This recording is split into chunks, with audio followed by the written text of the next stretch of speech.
Good evening.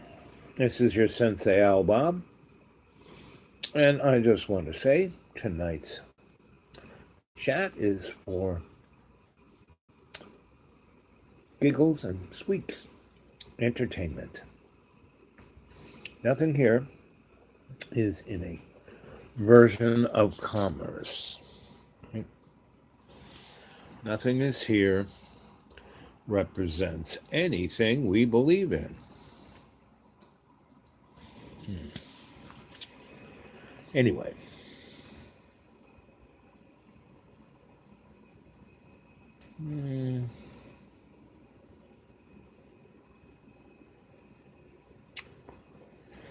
Don't believe anything you see. Don't believe anything you hear. For the only true reality is love's co-creation. See that clearly.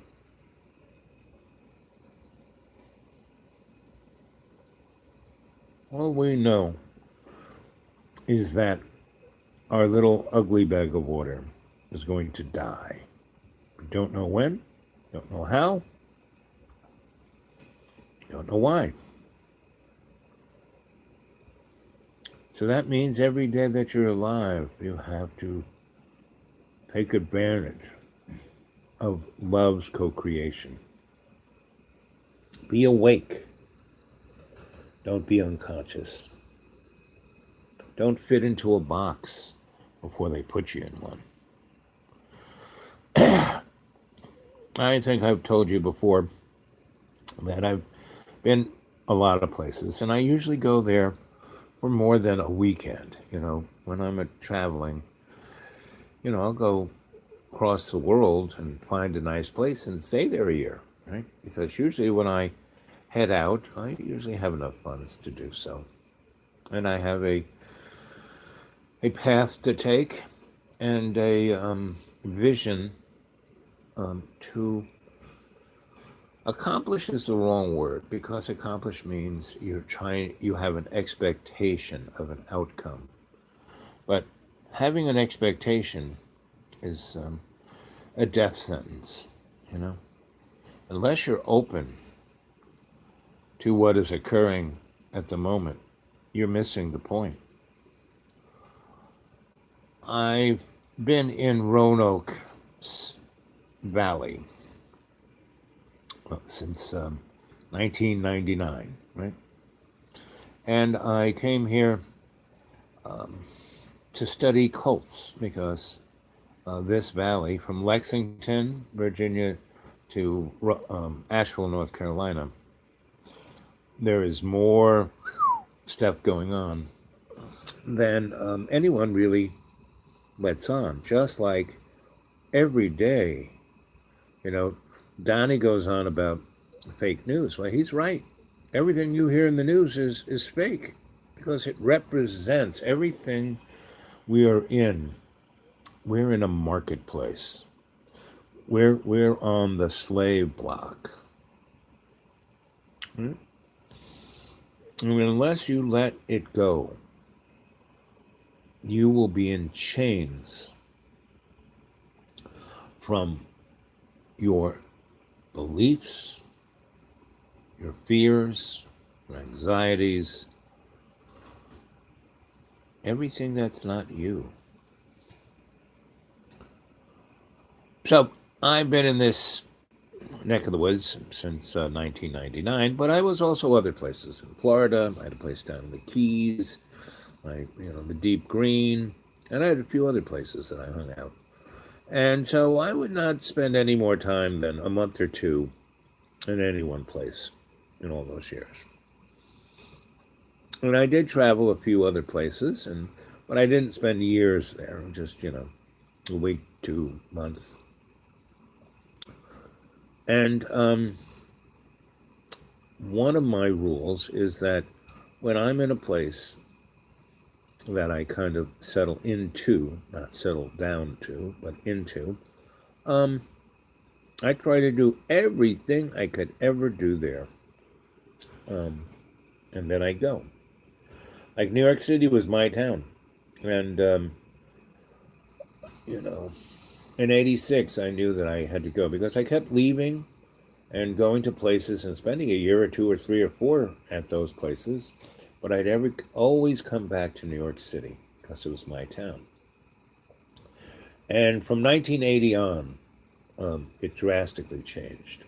I mean, it really stopped being the city I loved in 76, right? But and the 80s were pretty good. I mean, whenever you want to have a good time, you should be in some place that is like falling apart. That's when it's kind of fun.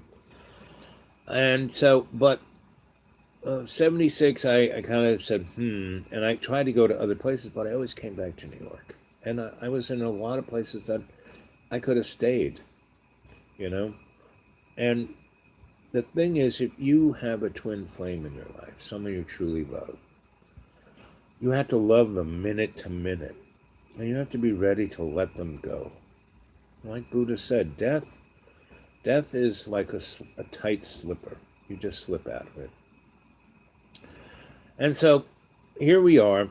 We're in this interesting moment that I keep saying it's the window of opportunity.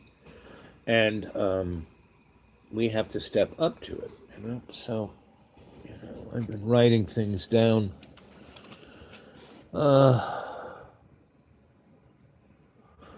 That we're all connected and we're all our relations.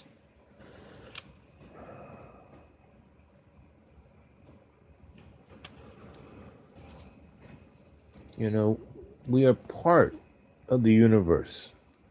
And the universe put us here so the universe could learn about itself.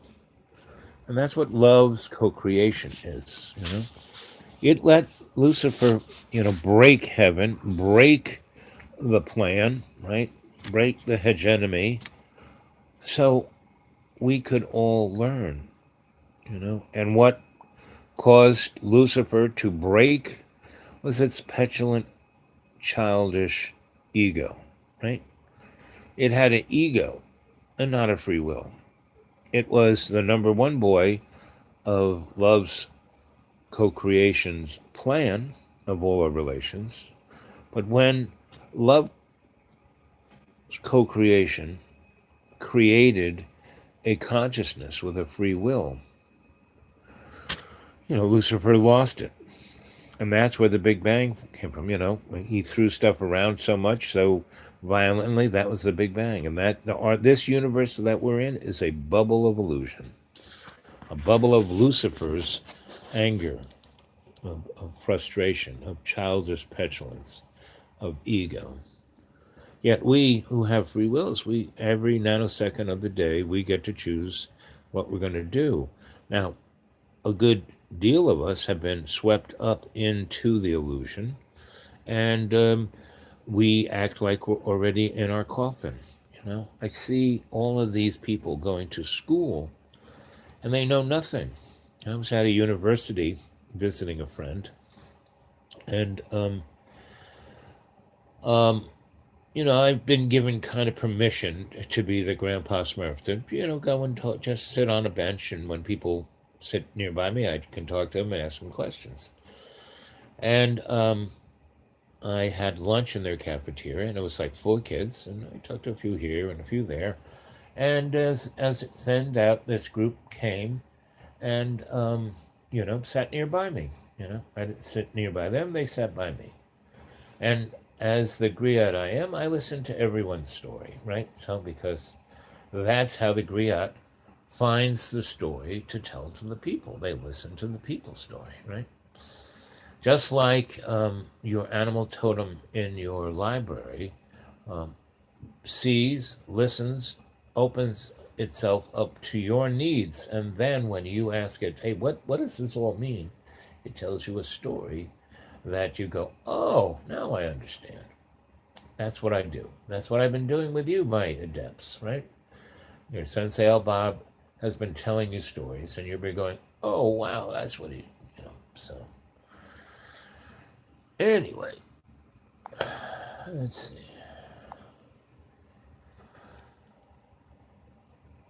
So I was sitting there and I was listening to these students, and they were all, going to graduate in, you know, you know, in the spring, in less than 3 or 4 months, right? Anyway, so I listened to them, and I kind of, and there was one person who was a brain scientist, a social scientist, and a historian, right? And another one was going to be business administration. Anyway, snow squall warning, no chaps, no. Well, we dodged the bullet here, in that we just got a little dusting like sugar yesterday, and John and I swept the sugar away once it stopped dusting, and so today it's like ridiculously cold. It's like 16 degrees out there now. It's going to go down to 6. But not like Chicago. Chicago's like 60 degrees below zero. It's like you go out there for 2 minutes, you get frostbite. Here, not so bad. But it's frozen the ground solid. But because we raked and swept, it kind of peaked everything. So we can drive, we can come up the hill without sliding down it. Now, I didn't do all 2 miles of it. Hopefully, people have driven on it and it'll make it passable. But Thursday it's supposed to, Friday's supposed to get warmer, and Saturday and Sunday in the 50s and rain. So whatever ice, and I'm just enjoying it. But the other day I listened to these students, and they were so dead. And I said, so you're gonna, so what are you studying? And they told me, oh, and what, what, grade are you in? I knew they were graduating, but I let them tell me. Then I said, oh, so what are you gonna do? You got a job lined up? And they, no, we don't have a job lined up. And I said, well, you all were in very specific things, and if you had, did you go do any, internships? And they said, oh no, we didn't, and we thought we'd graduate and go get a paid internship. And I said, well, you really can't get those because you'd have to been an intern from freshman, sophomore, junior year, and then they get to know you, and then they offer you a paid intern. And they said, well, we just learned out now. And I said, well, that's you should have kind of looked at that. And I said, so did any of you go to school boying? Yes. In a foreign land. And they said, well, we all went, we all took a junket from the school. I said, a junket? Oh, yeah, we went for 2 weeks. I said, couldn't you have studied for a semester or two? And, oh, yeah, but why do that? And I said, well, if you went and studied, you could have studied in a foreign land and met people and got relationships, because you can't get relationships in just 2 weeks, and you can, and I said, I assumed the junket was a vacation, so you had to pay for that, right? I said, oh yeah, we had to pay for that. But if you had studied in a foreign land, you wouldn't have had to pay for that, except, the money that you paid to go to school here, you would use to, they would, and then you'd make some real relationships. And they said, well, no one told us that. And anyway, so I then asked, the brain science person, I said, so do you know about the Tavistock Institute? And she said, what's that? And I said, well, it's a thing that started studying the brain around the Civil War. And then, and I said, everything that is brain science came out of the Tavistock Institute. And, all those little devices that you use, the little things that measure the brain waves, and it all got discovered there. And they were the people who realized that you could use an MRI on the brain, and they made all those protocols that you use. And she goes, well, I can't believe that. It wasn't in the textbook. I said, go Google that. So she did. She found out that I was right. She got upset. And then I asked the one who was a social scientist whether she had read Bell Hooks, and a few other folk. Did she read Joseph Campbell? Did she read Lacan? Did she read Maslow? Did she read? She hadn't read any of that, right? And then the historian, that person, I said, so history, you know who Thucydides is? And she goes, no, who's Thucydides? I said, it's Thucydides, the daddy of written history. And he said, when someone asked him what history was, he said, whatever the Romans pay me to write. She goes, no, history is the true story. I said, that's what do you think they call it? His story. And I said, well, what section of time are you interested in? And she goes, oh, between 1840 and 1940, the industrial age. I said, oh. So did you ever read Mary Shelley's Frankenstein? She goes, no. Who's that? I said, Frankenstein? She goes, it's a movie. I said, no, it started out as a book. And Mary Shelley basically wrote an existential, and she goes, existential?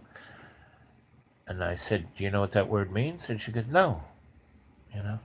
And then I said, did you ever read, Dickens, Christmas Carol? No, and I explained how it was one of the first modern novels about materialism. You know, uh, Marley had all those, boxes chained to him, and Scrooge was all about how much money he could make. And then I said, so did you ever read, anything by the guy who wrote Moby Dick? Did you ever read Moby Dick? And she goes, no, no, what's that about? I said, it's about whaling. And she goes, well, how's that about history? I said, well, it's again, one of the first modern novels about the industrial age. And these girls had not read anything, never a classic. You know, the, you know, it was unbelievable. And even the science person uh, really knew not, all of these people looked, every one of the students, the five students that were there, looked at what they were calling themselves as a religion. Their belief structure was religious, dogmatic, had no room for learning anything. They weren't there to learn anything. They were there to just get a piece of paper, you know? And then I said, so, when you get out of here, how much money are you going to, And they all said, well, we're going to go to grad school so we can roll over our college debt. And I said, explained what college debt was. It's one of the only debts that you can't get forgiven. You will carry that till the day you die. And if you go to grad school, you're going to have to get a PhD. So you're going to probably owe about $400,000 by the time you get a job. And probably before you finish your master's degree, the great unveiling of AI and robots is, in the next 4 years, I would say 80% of the jobs in America will be, you'll be redundant, and not just, poor people jobs. I'm talking about lawyers and doctors and Indian chiefs, you know. Anyway, so that's when I said to myself, okay, this is it. I'm done here. No matter what I try and, you know, edify this community and get them to work, I'm not going to do what Freud said, doing the same thing over and over and over again, expecting a different outcome. No, this town, the thing about this town, I keep saying Roanoke, the valley is the microcosm of America. It's got a slice of everybody's pie. But it has been, pushed into a corner where nobody works together. Everyone is so, you know, protecting their little corner that they don't realize that if they don't work together, you know, like Franklin said, if we don't hang together, we'll hang separately. And that's kind of what the powers that shouldn't be are trying to get the public to be just so scared that they will let themselves be, you know, made redundant. And when the powers that shouldn't be say that, they're not just saying you're going to lose your job, they're talking about losing your life, you know? And what free will is the expression of your individual right to be who you are, live who you are, think what you want to think, and be free within those constructs. And at the same time, give all of your relations that kind of freedom. And that's what we're here to do. Not for security, not to be safe, not to have lots of money in the bank, not to be famous, not to be any of the above. Anyway, so let's see what you got. Snow, squall, yep. Boeing, hello. Melvin, Schmevel, okay, hello. Operation Deep Freeze, yep. Take care of a few people. I feel for the peeps in the States. Oh, yeah, and especially I have friends in Chicago I took to. It was 60 below zero with the wind chill during the day.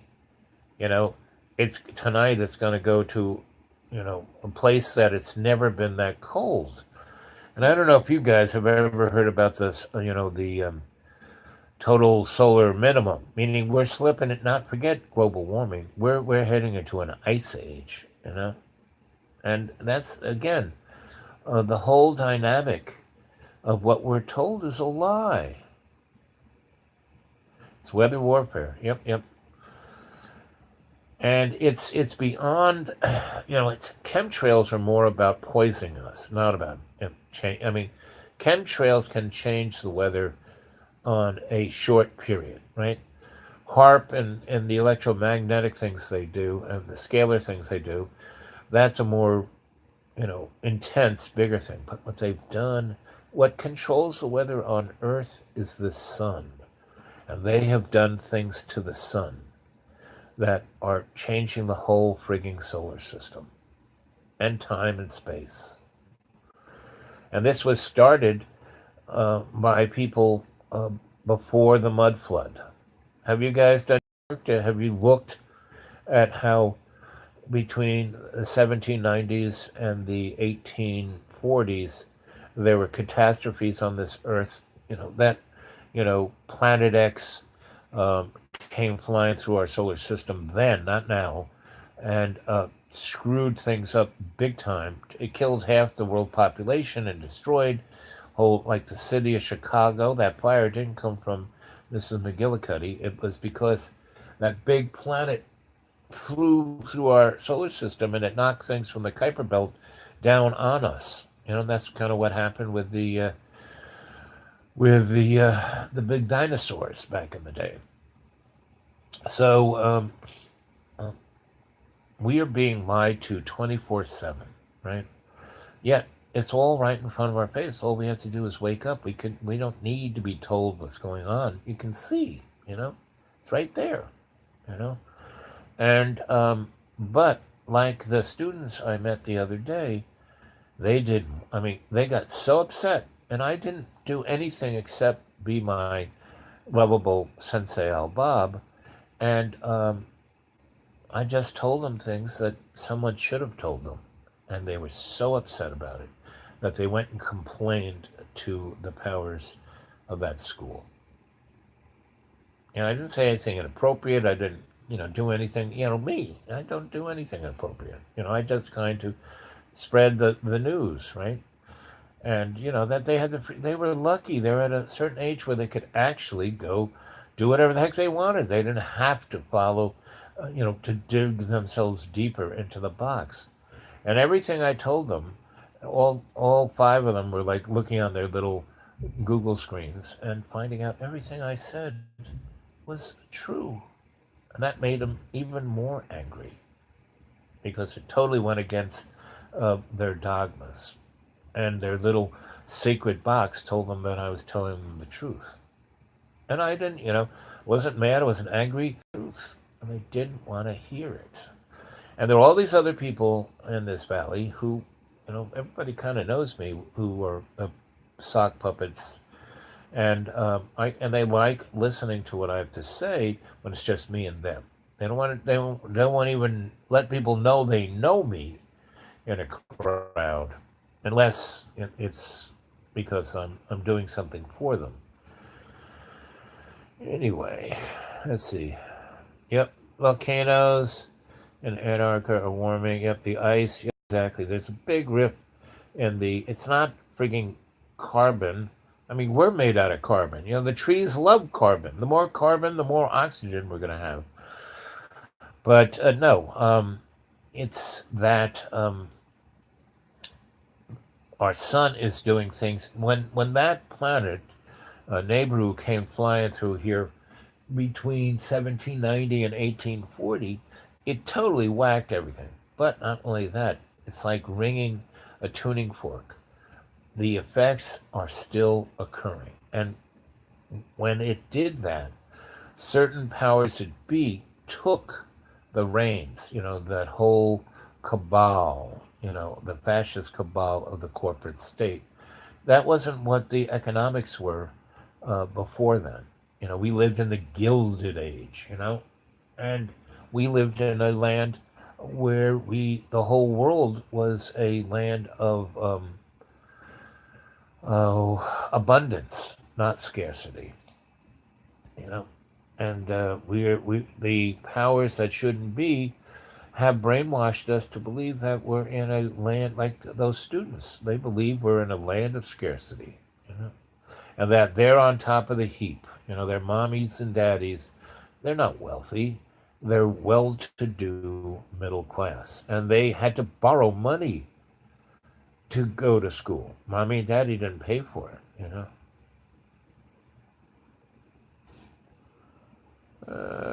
Sad Maury. I say, hey, who are you? Hey, here. Who? Yes. I'd say, you know. So is that sad, Maury? I can barely see. So, hey, sad Maury, as Buddy asks, who are you? That's who you're asking about, Buddy, right? Sad Maury. Couldn't stand the truth. That's right, Jane. And it wasn't that they intellectually couldn't stand the truth. It was like they had been programmed their whole life for so long that, just like we can't remember what it was like in the Gilded Age or before 1790, it's like, good example, why I'm here, why I've stayed here, because, I used to make my living being a demographer, looking at trends, right? And this was a great place. I could see every trend going on in America right in this town. I didn't have to go around and look at things. I could just stay here and watch. And I had my little instruments, bringing in data all the time. And my instruments were all the different people who were involved in all different things here. They were my instruments. And so anyway, Bedford, Virginia, is a place that some of the oldest wealth in America was.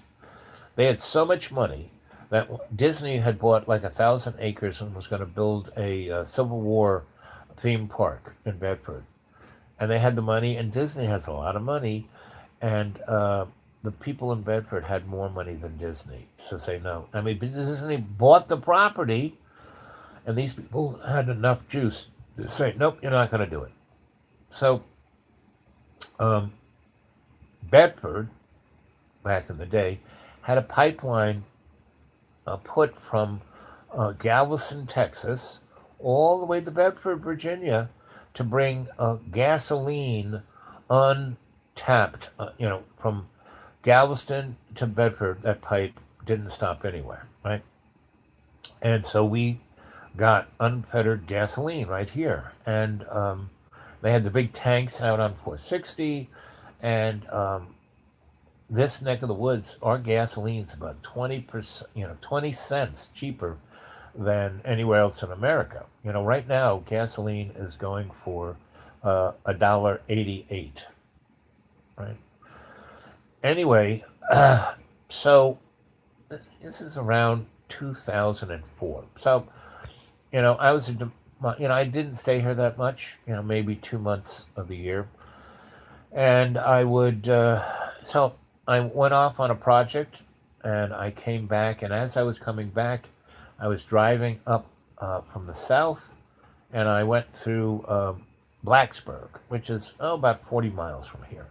But it's in a different zone, right? Economic zone, gasoline zone, every kind of thing zone, right? So I kind of stopped off there, filled my tank with gas because it was getting low, went into a Kroger's, got food for the next week, and then went pretty much straight home. And I unpacked, and it was beautiful. So I hung out on the mountaintop with my dogs for a day or two, and then I cruised back, down into town to go to the supermarket, and it was like unfreaking believable. There were National Guard in the city.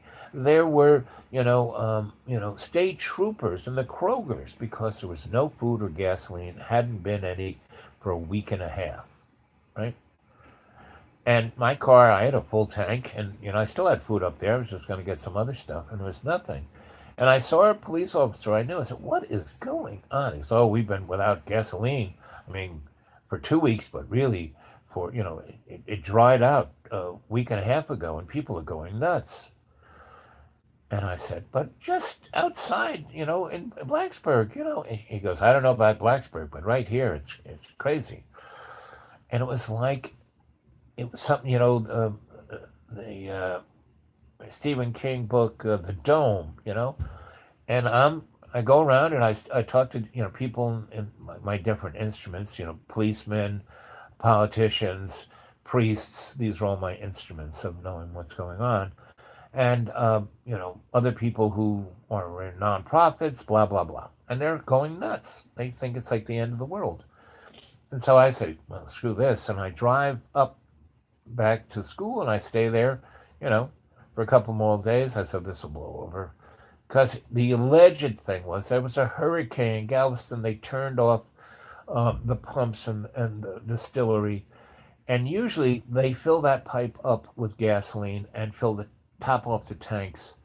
And that pipe is 4 days worth of gasoline for this area. And before the hurricane happened, they turned it off and they ran the pipe out and ran the tanks out. So there wasn't like a backup. Anyway, so this happened in 2004, 5, or 6, somewhere around there. And I go around today and ask people, do you remember when?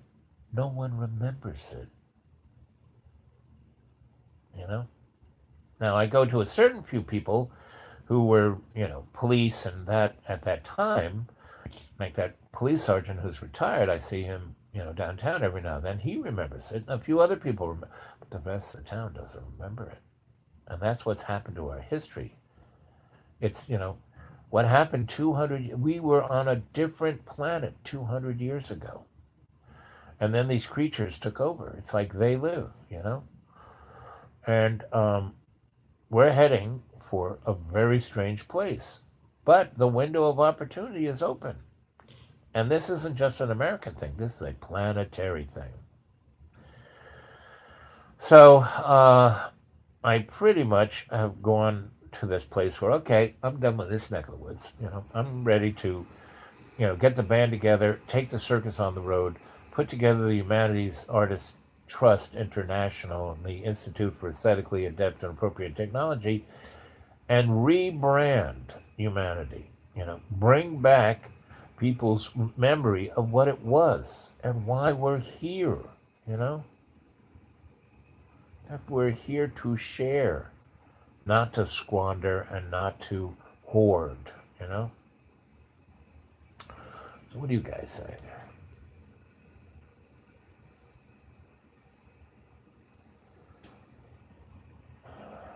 Uh, uh, uh. Yeah, I'm heading to the dentist next week. I went there the other day just to get my teeth, the Panorex. And I said, and was in this thing, and I said, "Hey, where's the lead apron?" And she said, "Oh, you didn't need it. It's like less than." I said, "No, freaking no." And I said, "Look, see what look at the energetic level of this X-ray machine, and it's like, it's not like, it's like, And so I at least want the collar around my thyroid, you know." And I said, "Come on, look, it's right over there, hanging on the wall. I'll go over and put it on myself." And the woman was just, and I said, "Listen, you step behind that wall and push the button, and there's a piece of lead in this wall." She goes, "Lead wouldn't stop X-rays." And I'm like, "You're right. What?" And I keep bumping into stuff like this that's just like unbelievable. The truth hurts. Oh, buddy. I have a friend. He's going through it worse. Actually, meditation actually gets rid of all the pain, even in my teeth. And some can feel like I have one here. I'm definitely going to have them pulled because it's kind of punky. But I got two or three up here. If I get him pulled like he wants to, I won't be able to chew anything. I'll be gummy, gummy sensei Bob. I don't even know what I'll sound like without those teeth. Oh, Fugnuts, good to hear you, buddy. Jane, buddy. And who is this sad Maury?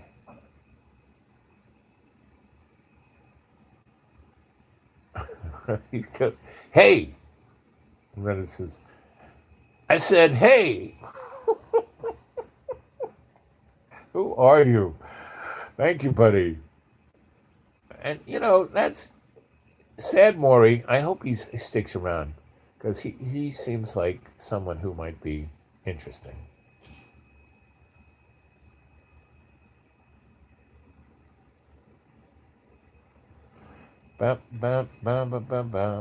What's up, Pugnuts, buddy? Jane, sad Maury. A dragon. Good to hear you, bud. Cadre.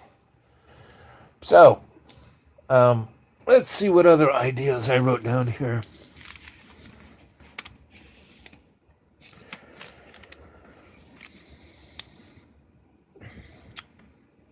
Hope is the tool we create the future with. I can't believe I wrote this. Who are you, sad Maury? No, I didn't say sad Maury, but I said, who are you?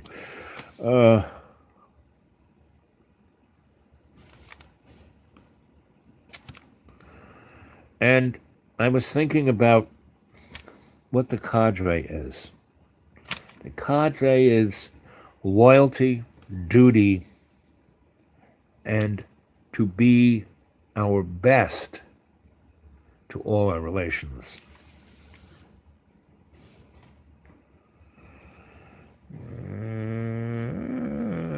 And we are the universe, and we are the child of Lucifer's universe and loves co-creation.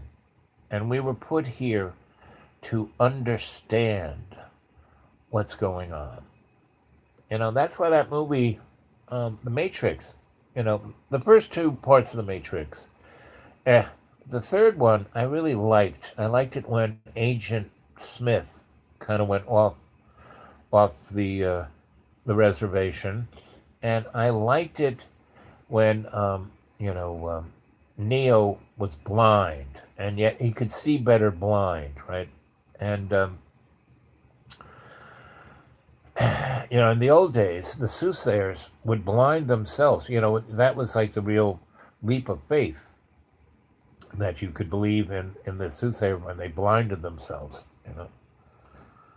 That let's see. Let's see. 2:30. You call a meth head who has been up for 2 weeks. What?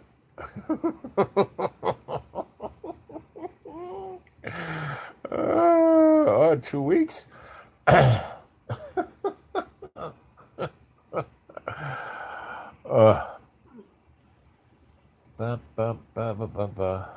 Sarah, good to see you, girl. Esoteric dragon.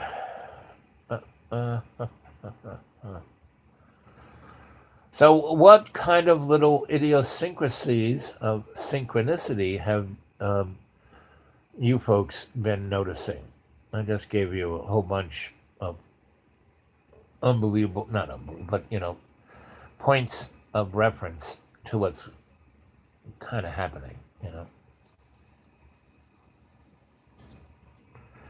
And have any of you gone and looked about the mud flood and the whole concept that a scant 200 years ago our history was like totally changed. The whole thing about you know so when I was a scholar, right, for about 25 years or so, when I just kind of hung out in college, I didn't matriculate, I didn't try to become a tenured professor, none of that stuff. I just let people pay me to study and write things, right? And then they would take it and rewrite it and call it theirs. But hey, they paid me really well and gave me the opportunity to see things and be around things that I normally would never have. And I traveled around the world with all these guys. And usually I traveled with the elder set who were in charge. And they liked me around because they could talk to me about stuff, without having to worry about the children. And I gave them insights that they would go, "Oh yeah, I never looked at it that way." Then they would, I would write something. They, well, go to, that's a good start, Al. Why don't you go read this book and read that book and do this and do that, and then write something and then give it to me. And I would, and then they said, "Well, that's good," and they'd like mark it all up and here, write it again. I write it again. They go read this book, read that book. I'd read it, write it again, and then I hand it to them. Perfect. And then they'd hand it to one of their PhD students who would put it in the proper form, and then they would publish it with their name on it. But they would pay me pretty good. And like I said, I had a pretty nice life.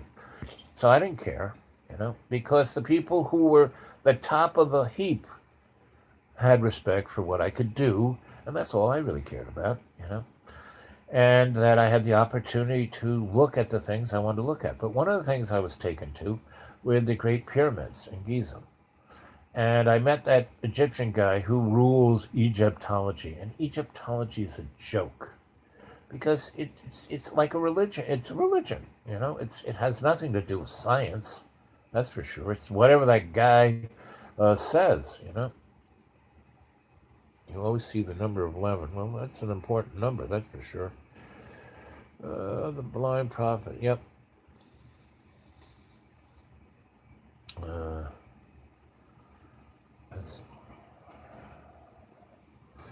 Yes, buddy.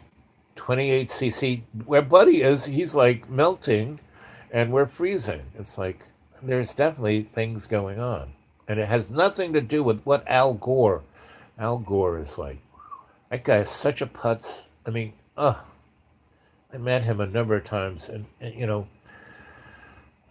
a wet noodle has more intelligence than Al Gore. I invented the internet. Oh my God. He's like Ralph in The Simpsons.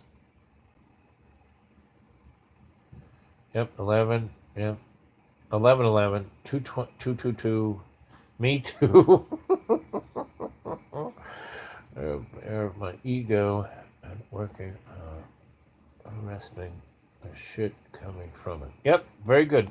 And I forgot who said it last night, but I use the term. I try to have a egoless ego, meaning we're in our little avatar, and we're zipping around in it in this illusionary world, and it's the illusion of ego. So if you've got a body, you're going to have an ego of some sort. But the thing is not to have an egoless ego. And then someone popped up. I forgot who said it, but a invisible ego. So I would say that's a good visualization, and I think I'm going to add that to our little visualization tonight. Everywhere, every day, You will be talking about a certain subject, and then something will happen in such a way where it can't be coincidence, hard to explain. I'm Dragon. I know exactly what you're talking about. It's like you're talking about something, and then the thing you're talking about happens right in front of you, and then the people you're talking don't even notice it. It's like all the time I've seen flying saucers in the middle of the day in New York City, like at 50 feet over Fifth Avenue, and it wasn't even on the news. Reading about totally blind who can see perfectly. Yep, yep. It's just like our sensei in Vermont. Not sensei, my master in Vermont. No, he was a sensei. Taught us how to meditate and do walking meditations in the middle of the forest so we could see the trees and the cliffs. So because that was our first step towards martial art, to be able to see before things happened. Have you heard of Mary Ann Sheffield, reportedly abducted by NASA? I've known a lot of people being abducted by NASA. With words, EOGH. I know exactly what you mean. Yep. Love and four-leaf clovers. Get in your hole, Al.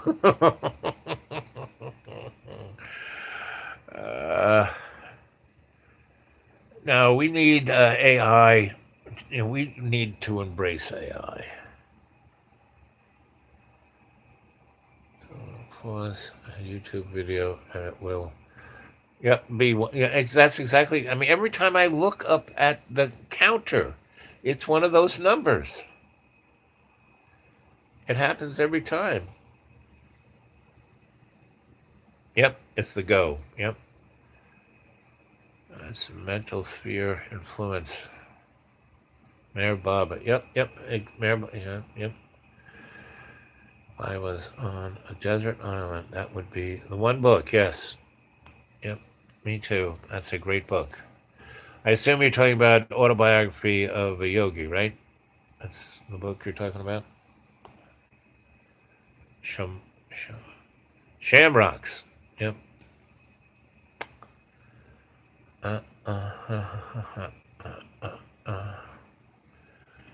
Anyway. So what's your best, has anyone seen UFOs? And buddy, what's your best UFO sighting? Or paranormal experience? Because they kind of fit in the same category. Sham Ewoks? You mean Ersatz Ewoks?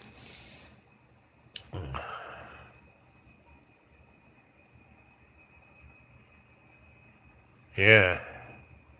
The Ghost in the Machine.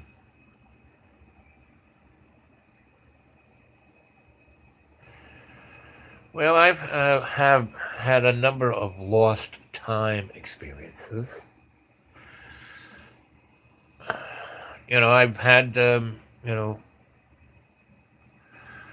close encounter of the third type. Where they walk up to you and say, "Hey, how you doing, buddy? Want to go for a ride?" I've had those.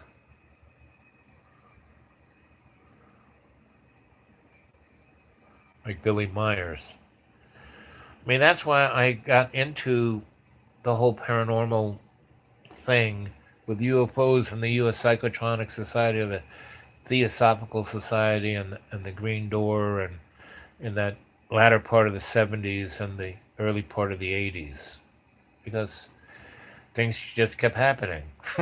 That were like, okay, this ain't usual. I mean, there's little synchronistic moments, there's little deja vu things, but not.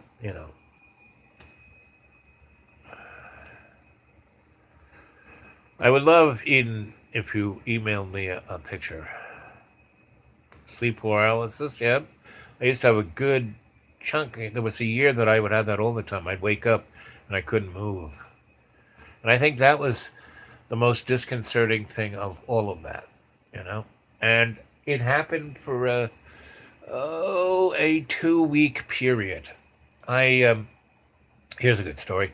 So I was studying with a rabbi, and he knew that you know, knew about automation and theater automation, that kind of stuff. And he was on the board of the Holocaust Museum in D.C. And toward just before there was, and it's every project's like this. That last 3% is the toughest, right? So he said, I've heard all about your abilities. Would you please help us get this thing on? And I said, what do you mean? He goes, well, it's an interactive. This is like in the 80s or 90s. It was in the 90s. And he said, this is an interactive thing. And we wanted people to get the experience of to the top and you would walk down. And when you before you went there, you were supposed to pick up this card that had a picture of the person and a little thing about who he was, and you would go, and there was a barcode on each of these cards, and you put it in front of a reader, and then the interactive thing would be about that person, and so you would have that personal, connection. Anyway, none of this worked. It was all there, and the computer guys had the computer stuff working, but it didn't. The computers would send the information to the mechanical things, and it just wouldn't work. So I said, sure. So I went there, and they had no money. I was expecting to like stay at somebody's house on a couch, but no. They put me into a hostel, which was like basically a homeless person's shelter. They just called it a hostel. And I'd work 12, 14 hours and then go into a place where I slept, you know, with 90 guys in a room, and they'd all be screaming and yelling, and it was like not fun. So the first time I was there, I couldn't sleep in the dorm that they put me in. It wasn't a dorm, it was like a prison cell with 90 people in it. And so I slept out in the lobby, and they kept waking me up saying, you can't go in, you can't sleep in the lobby. So I went out on the street, and I came across a woman I knew who was a club girl from New York, and she was running a nightclub in D.C. And she was party girl. She wasn't running the nightclub. She was just running the parties. And she didn't have a place. She would stay at rich people's homes and things like that. So a couple of nights I stayed with her, but there were nights that she didn't have a place to stay, so she would sleep in limos, and she would sleep with the people who were on the street. And it was kind of late springtime, so I was with her. And so in D.C., that is one of the most paranormal, satanic, unbelievable, strange, kind of places. And I worked, like I said, 12 to 16 hours a day, and then I would go out clubbing with this girl, and then we would sleep in a limo or under a park bench or something like that. And so I didn't get very much sleep. So after the first week, I went past that place where maybe I would go, I'd meditate and go into state and rest there. I would maybe get an hour or two sleep a day. And I got this heightened sensibility. I started seeing ghosts and paranormal experiences and dimensional shifting things and a ton of, I would just call them extraterrestrials, but extraterrestrials aren't what we're told they are. So, and I had, so that was very interesting, working really hard on a museum that was all about dead people, and then going night clubbing with, rich zombies, and then sleeping in limos and under park benches and talking to dead people and, dimensional shifting entities. And that was quite strange. And I was there for 2 weeks. And so when I came back to my little house in Asheville, I couldn't, it took me almost 2 weeks to get my brain chemistry and body chemistry and, everything back to where I could sleep. And that's when I realized it's a living hell to have be a person who can't sleep. And that was a period. Those 3 or 4 weeks is when I had that, waking up and not being able to move, and that's with spirits and ghosts and extraterrestrials walking around me. And that was quite Greys, reptilians, Sasquatch, dark powers, lower. Yep, yep, yep. These are all. Yep, that's right, Ink. The beast. Yep, inept. Yep,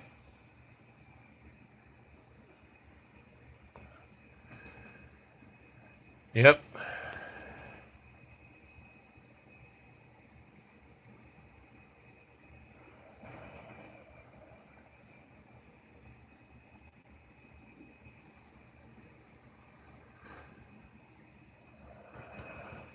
Ink. Tell us a little bit more about thymic. I can't even pronounce that first word there. TEIMCAR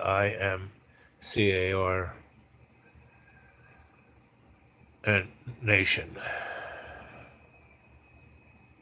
Oh, reincarnation. Okay, thank you.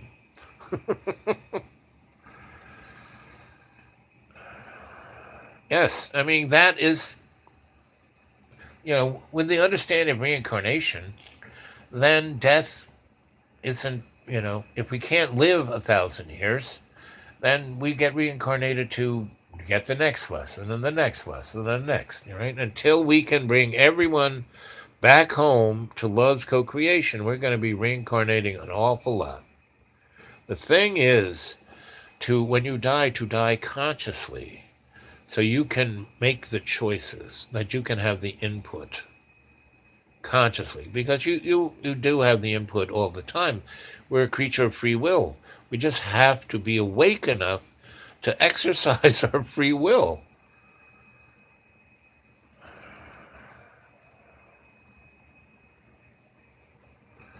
I'm the king of um, you know typos.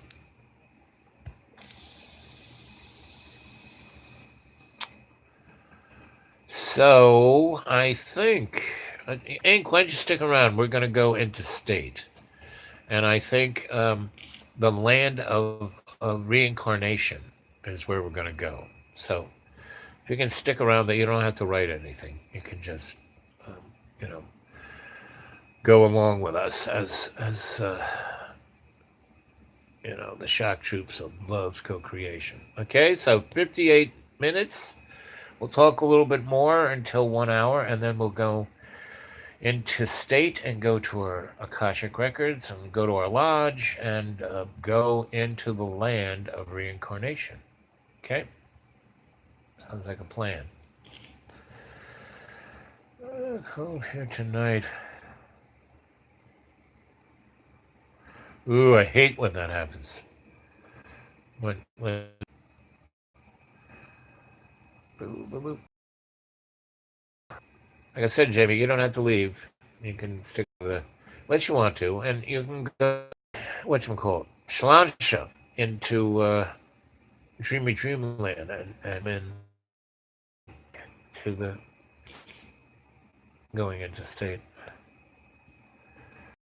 9 and 19. Okay. Put that down for a second. Hey.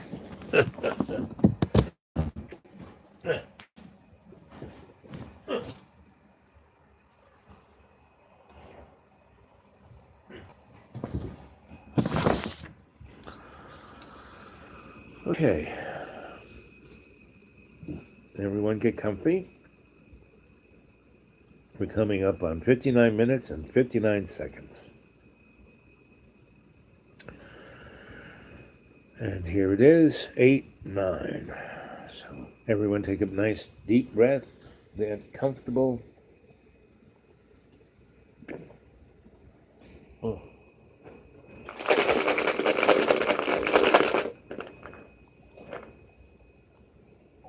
Breathing in 20% and breathing out 30%. Your conscious mind is totally focused on your breath. thus allowing the illusion to quiet down. We're okay, and you're running down. And you're seeing the prana go into your nose, into your lungs. You're breathing that 20% more, 20% more. You're filling those lungs up, and your diaphragm is lifting. And to do this, your conscious mind has to be totally focused on your breath, right? You can't use it to think about useless crap. See it clearly. And one, you're going into a deep, deep, deep state of relaxation where your conscious mind is totally focused on your breath. You're breathing in the prana. It's going into your lungs. Your heart is pumping that iron-rich blood through your heart, and the blood is picking up the prana. The prana is being carried to every cell of your body. And as it is going through the veins and arteries, capillaries, it's swirling. First, it's swirling clockwise around the wall. Then inside of that swirl is a counterclockwise swirl. And inside of that is another clockwise. What is that? A polyphase generator of scalar energy. See it clearly. And that is the energetics of the prana going through your body and being grounded through your chi. And that brings the flow of, what animates your avatar. Because your avatar is just a bag of water, right? With a few trace elements. See that clearly. And the thing that is like the radio wave of your, that prana creates this golden little thread up to your Akashic record. And that's what connects to your consciousness, right? And your free will. It's not in the body. It's not in your mind. When people go mind, body, spirit, almost all of that is irrelevant. Your mind is just a Rolodex. Your body is just a bag of water, and your spirit is a very limited shadow, Luciferian shadow of what theologians call your soul. But what your soul is your conscious free will connected to love's co-creation. That's what your soul is. I mean, soul is a bastardized Germanic word, but it's much better to be specific and call it what it is. It's your conscious's free will co-creating with love, and that's what it is. So,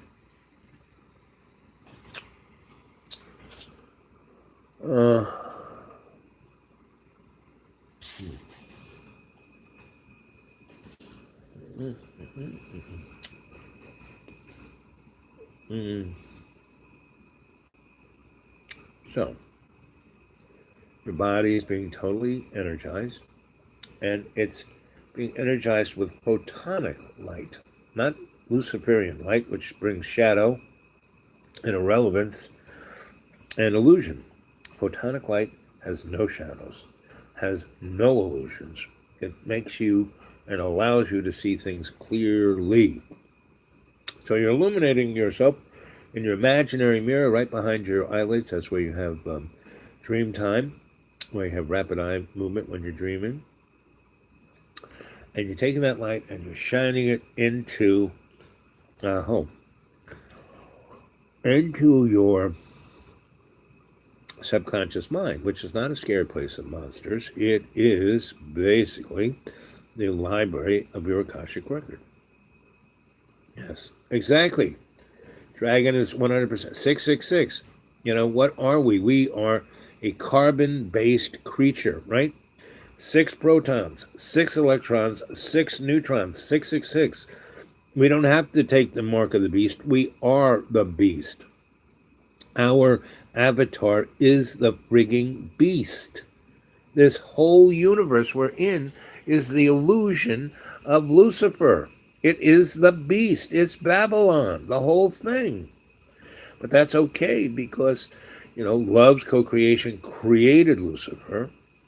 And even though this is an illusion, our free will is being exercised here. And that's why, we have reincarnation, right?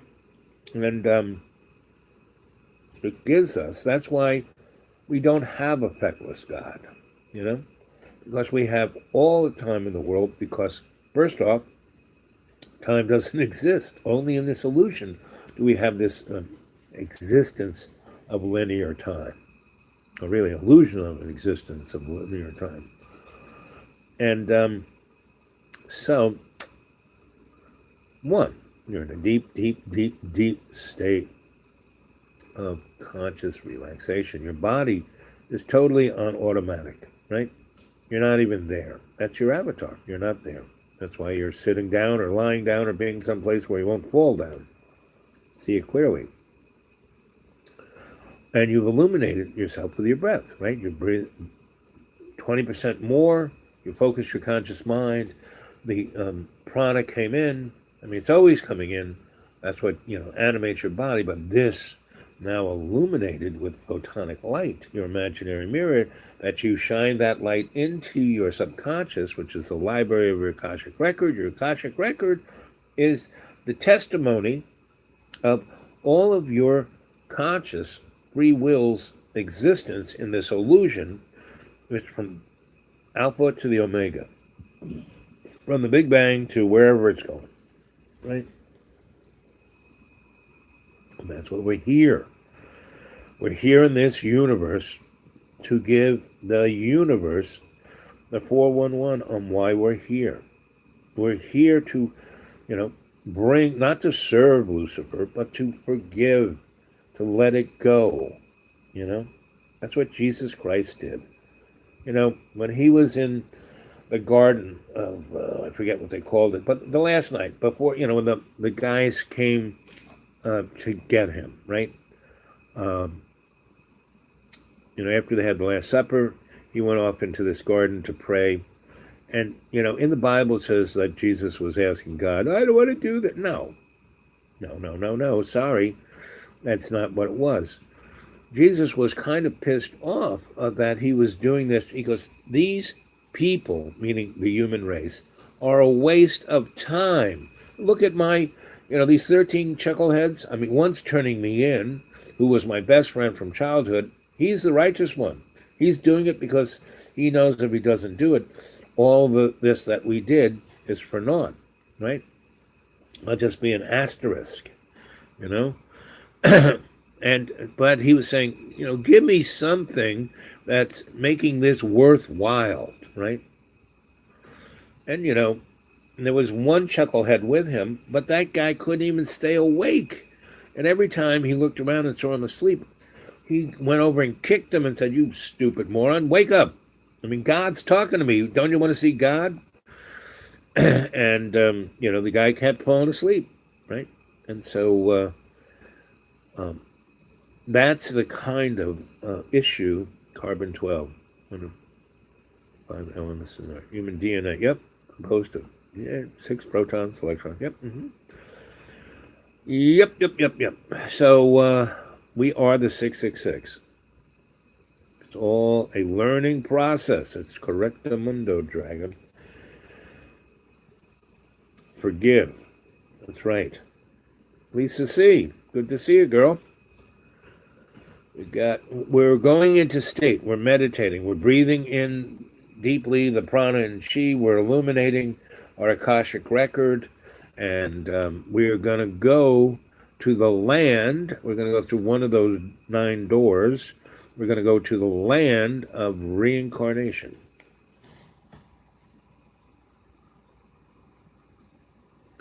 Exactly. Got to go through hell to get to heaven, right? And a lot of people said that going to hell is one heck of a party. Again, if you guys go to xratted.blogspot.com and read the story about Eric B. and me in my little Datsun B210 going to New York to an art opening. We were, the old young Turks of the art scene in New York, and we were down in Asheville, spunking that up for 10 years. And in the 90s, we were invited to some openings, right, to be remembered. And I'm not going to spend 2 hours telling that story, but it's all about going to hell and seeing things. It's my version of Dante's Inferno, Dante's journey.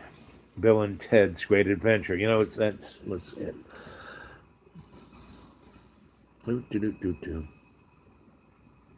Let's hold hands. Yep. So, and you're in a deep, deep, deep, deep state of conscious relaxation. You're breathing 20% more than you normally do. Your avatar is on automatic, and you've illuminated your conscious mind, and you're shining it into your subconscious, the library of your Akashic record, right?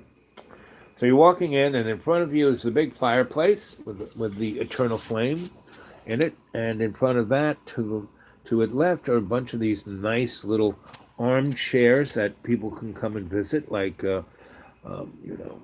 Bigfoot, and a few others, and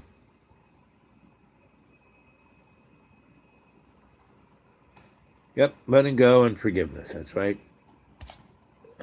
Let's see.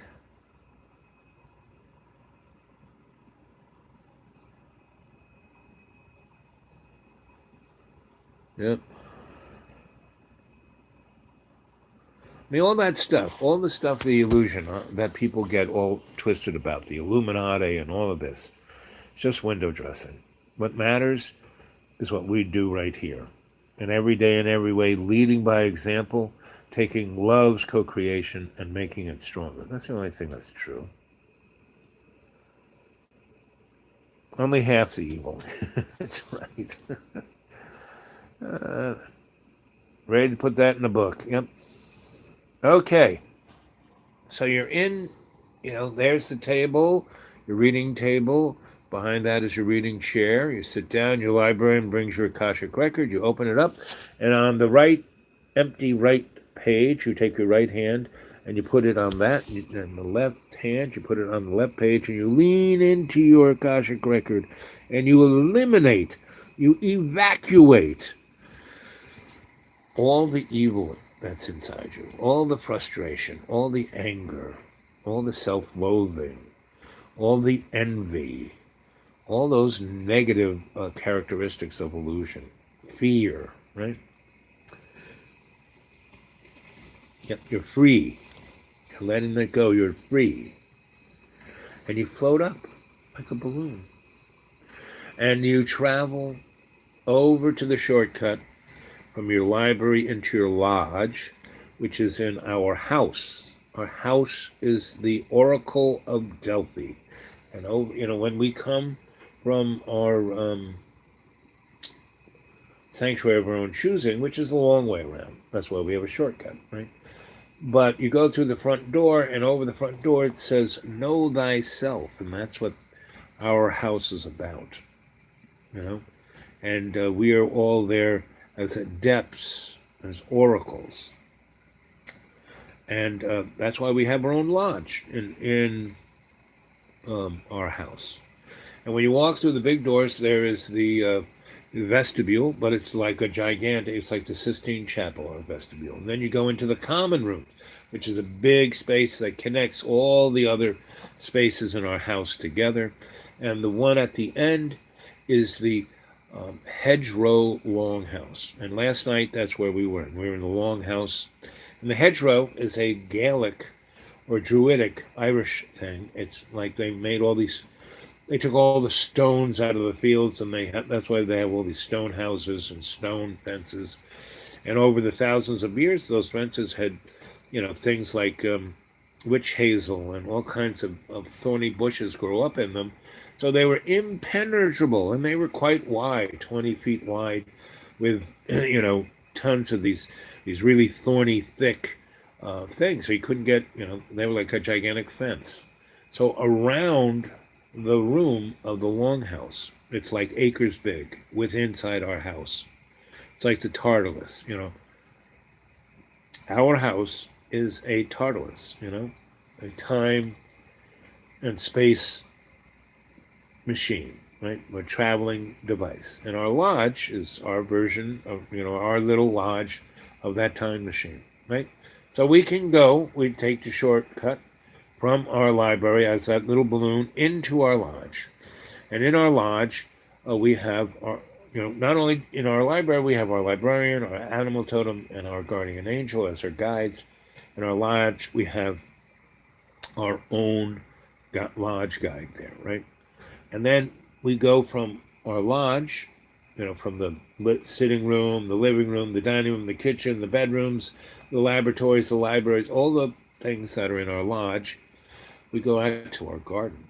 And in one corner of the garden is our master Akasha K's Hambu, right?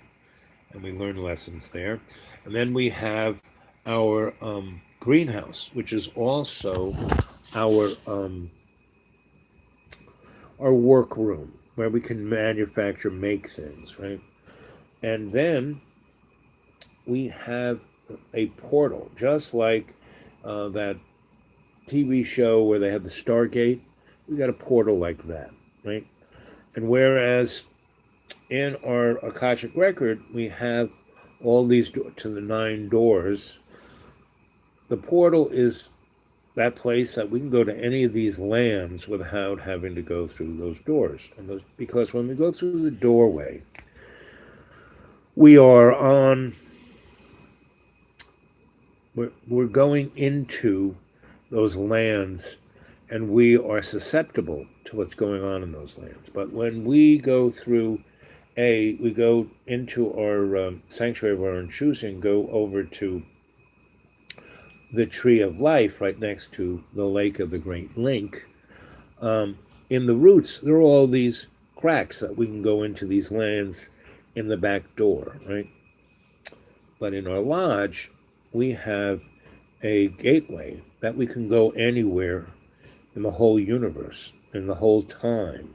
That's our way of using the time machine of our house. The whole, Frank Lloyd Wright Falling Water house, which is our house, is not going to go flying through space and time, but the portal will take us anywhere we want to go that a TARDIS would take us, right? So see that clearly, right? And we're going to go into the land of reincarnation, right? And you can also see all of your past lives in your Akashic record, right? And sometimes it's better to use your Akashic record because then it's in the book, it's on, 2 pages, which becomes a big screen, and then you got the 28 little screens around it that give you, the perspective from every different dimensional angle.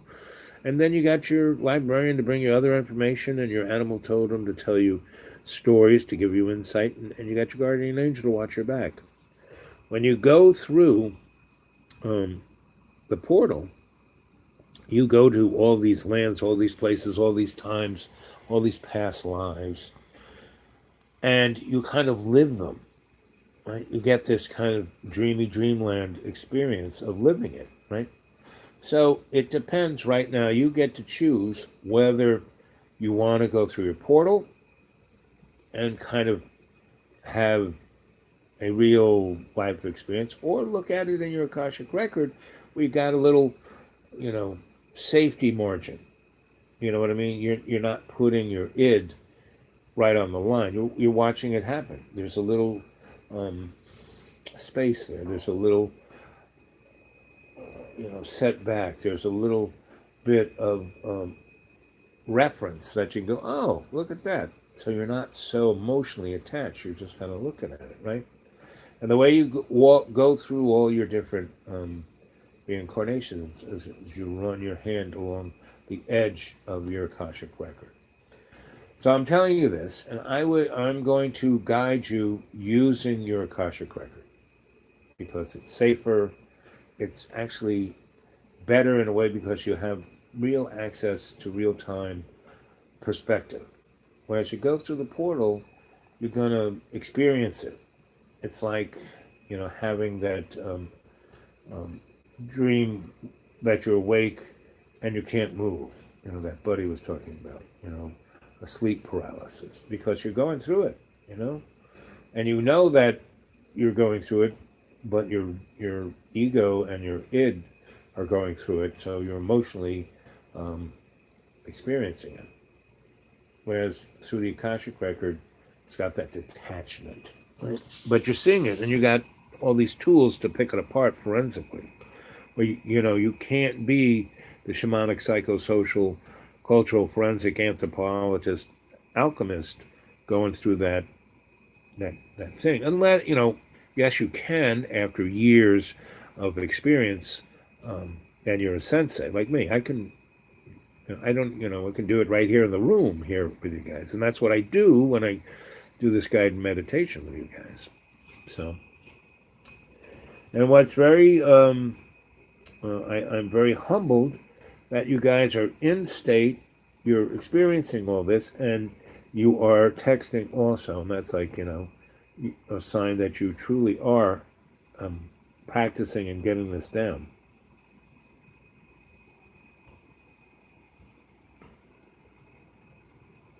All our cadre, yes, we're all, we're all the cadre. All 300 or so are the cadre. Everyone who takes part in the regular chats, that's the course. Everyone who goes in state, you guys and gals are the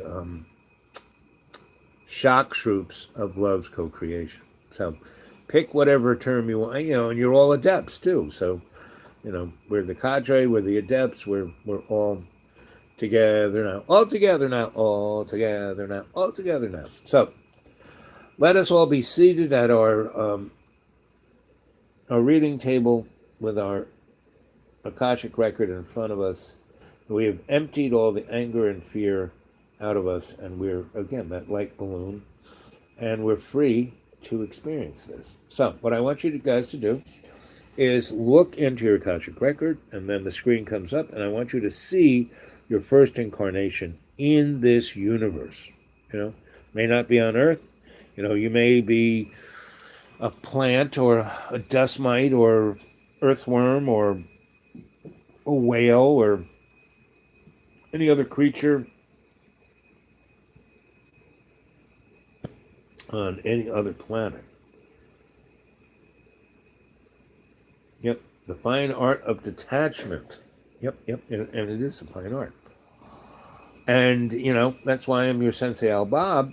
I'm tutoring you in the fine art of detachment. And what I love about my adepts here, all of you here, are the shock troops and the chorus and the cadre, is that you don't come to my classroom as total unconscious, like a good 90% of the population is, right? And you don't come with your egos on your sleeve. And you don't come telling us, oh, I know. No. Now everyone departs in your own ways. Amazing truth and insight and knowledge. And that's what a cadre does. It shares unconditionally, with the whole group. Without the ego, with I know more than you know. No. That's what I love about this cadre. Is that I've not seen anyone express that kind of emotion.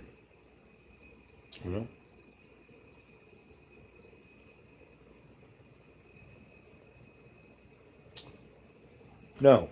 See, again, it's all syntax. It is clearing the mind, but the mind is a Rolodex with a squirrel in it. It's not who you are. This thing is the counterpoint of distraction within the construct of the illusion of Lucifer's universe. Now you shut this down, and you can go do whatever you want with your free will. You're not worrying about shit. So yes, you are And the word clearing, meaning the better word is shutting down or quieting the mind of any thoughts whatsoever, right? But that doesn't mean your consciousness that has this amazing ability to experience truth shuts up. It's not even shutting up. It becomes illuminated with photonic light. That's why we do that whole process of breathing, filling your lungs with the prana, and taking that prana into your mitochondria, which energizes your imaginary mirror with photonic light. Yep. Now we have to parse our words correctly. As your sensei, I'll keep forensically looking at things. The we is the cadre. So, the cadre isn't nothing. No, the cadre is something. So, what is nothing is that Rolodex with a squirrel in it. That's nothing. Yes, all these things are paradoxical, right? But all you have to do is feel, get into state, and that amazing feeling you get when you go into state, why rests within the shock troop, is that we are all experiencing, we are letting go of our ego, and we are experiencing love's co-creation. And as the Bible says, when more than two come together in my name, really wild things and great things happen, right?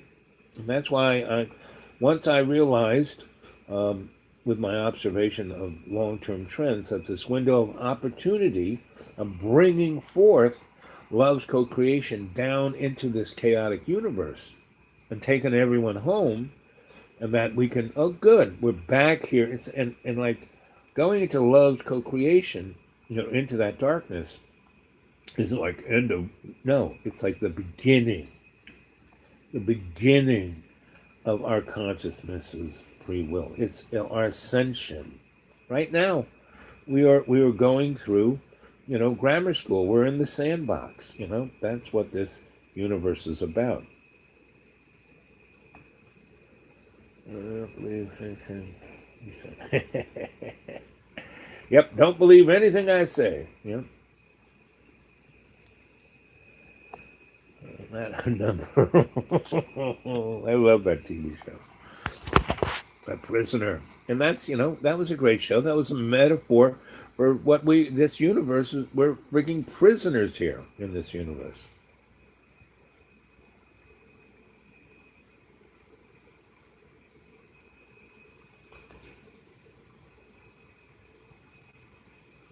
Oh, thank you, Dragon. That's exactly what they are. I'm a griot. I tell you a story that kind of jumbles around in your head, and not up here, but your consciousness, and it goes, oh yeah, okay, yep, I remember I should be, okay, thanks for reminding me, thanks for making me awake, thanks for waking me up. That's what I'm doing.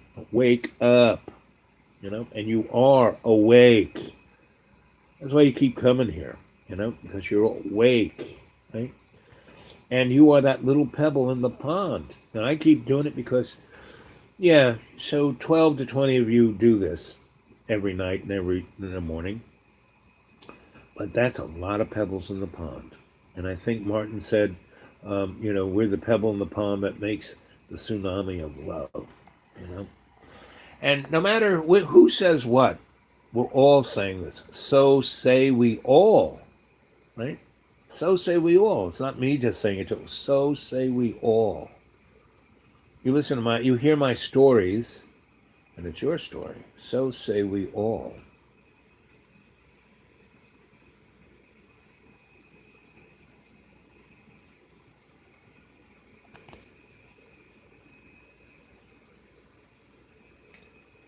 FT, good to see you, girl.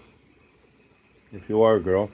I still, have to go into state to see what gender and species you guys are. And I love the fact that you're from all over the friggin' planet. You're not just down there in New Jersey or on the beach in Nantucket or wherever you are. But you're from everywhere. I love that this is a planetary chat. Big time.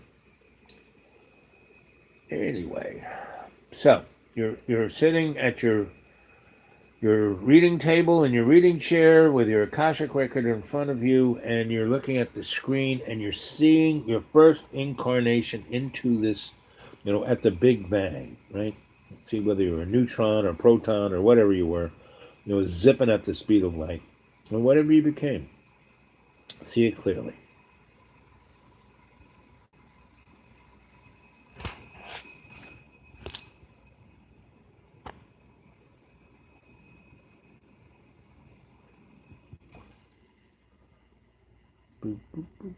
So does anyone have a good vision in their Akashic record of their one of their past lives, their first past life, before they became a human?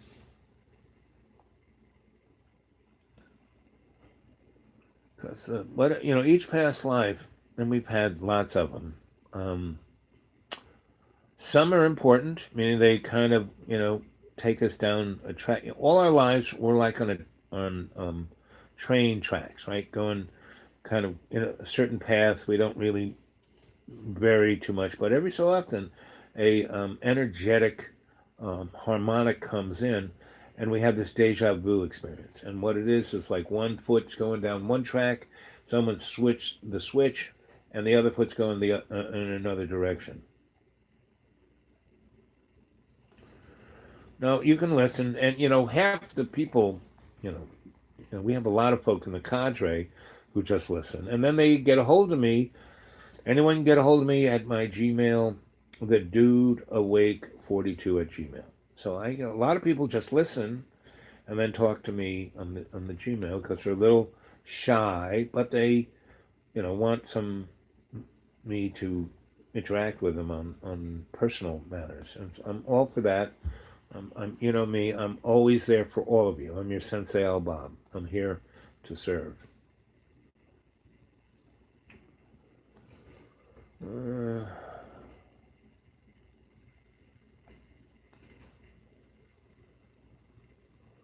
Well, whatever. I'm good for anything, but I don't misconstrue anything, Dragon.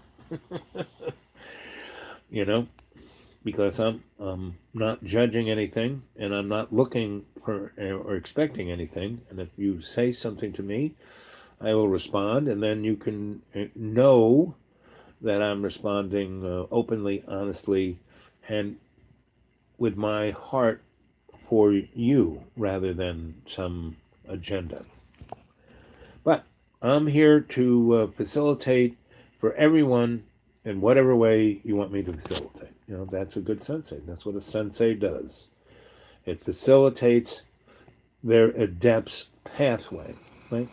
And you can't facilitate a pathway if I, the sensei, has an expectation or a dogmatic belief, right?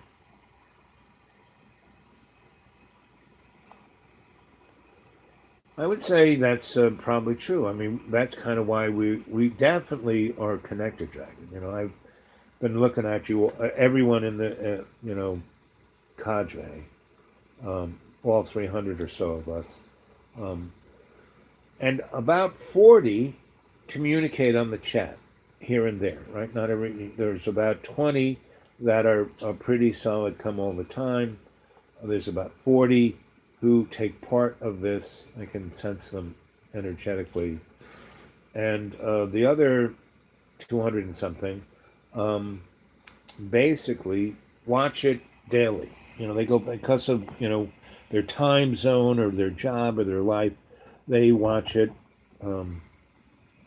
when it's convenient. I keep saying at your leisure, right? And so they do that, and then they get a hold of me on the Dude Awake 42 and ask me questions about it because they didn't chat, right? Which is fine by me, and I respond relatively quickly. I check it 3 or 4 times a day, and I respond, in a pretty in-depth way too, not just like, hey, how you doing, but 4 or 5 paragraphs. And what I love about the folks who get a hold of me at the Dude Awake 42, that's a Gmail thing. They can write as much as they want, and they can send me links. You guys send me great links.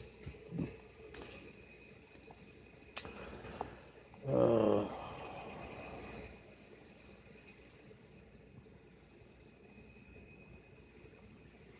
and that's fine. I love a great steam room. My favorite. I love the sauna. I love the jacuzzi, but my favorite is the steam room.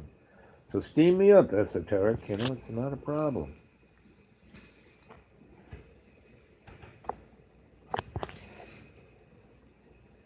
Yep, 220 degrees. Yep.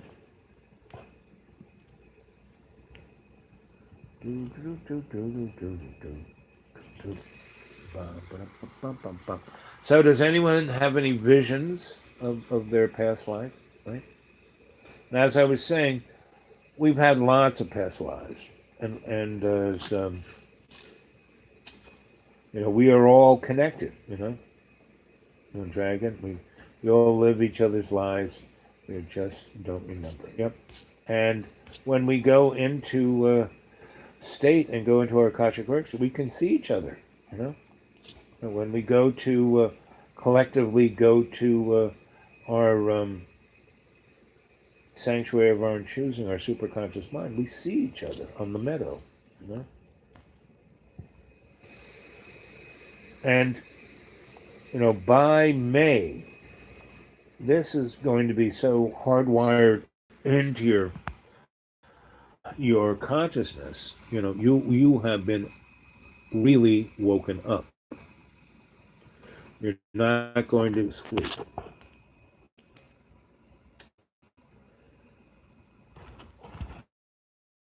Got blasted by rainbows, then stacking of knowledge. 72, 72, 72. So Lisa, what did that and the stacking of knowledge? What was that? Was that you were storing it, or you were stacking in a way that you could use it? Um, and the 72, 72, you know, one, two, three. There's four 72s there. So, what does that have any meaning?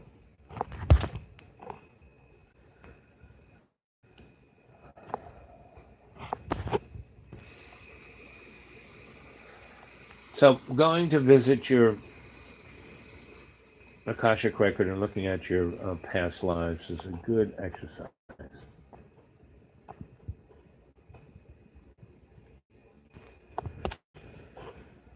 Okay.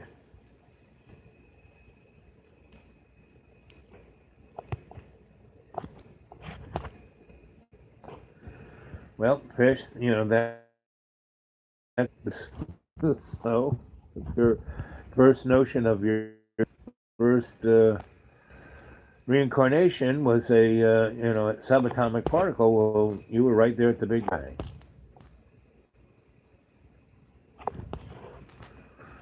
And purpose is a that love's co-creation has is to exercise will and to learn how to navigate it. That's the only purpose. Everything else, forget about. Right? All the kind of things that people think purpose. You know, this is totally you're totally unconditionally forgiven, unconditionally loved, unconditionally. You know, it's the only reason we're here in this illusionary bubble is to learn. So that's why, you know, that's the purpose, right? Otherwise, forget about it. You know, having children, having a career, blah blah blah blah blah blah blah. No, those are just tools to learn.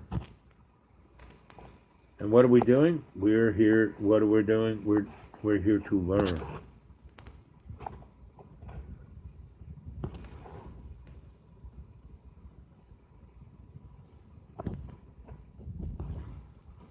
Yes, we all live out our possibilities, right?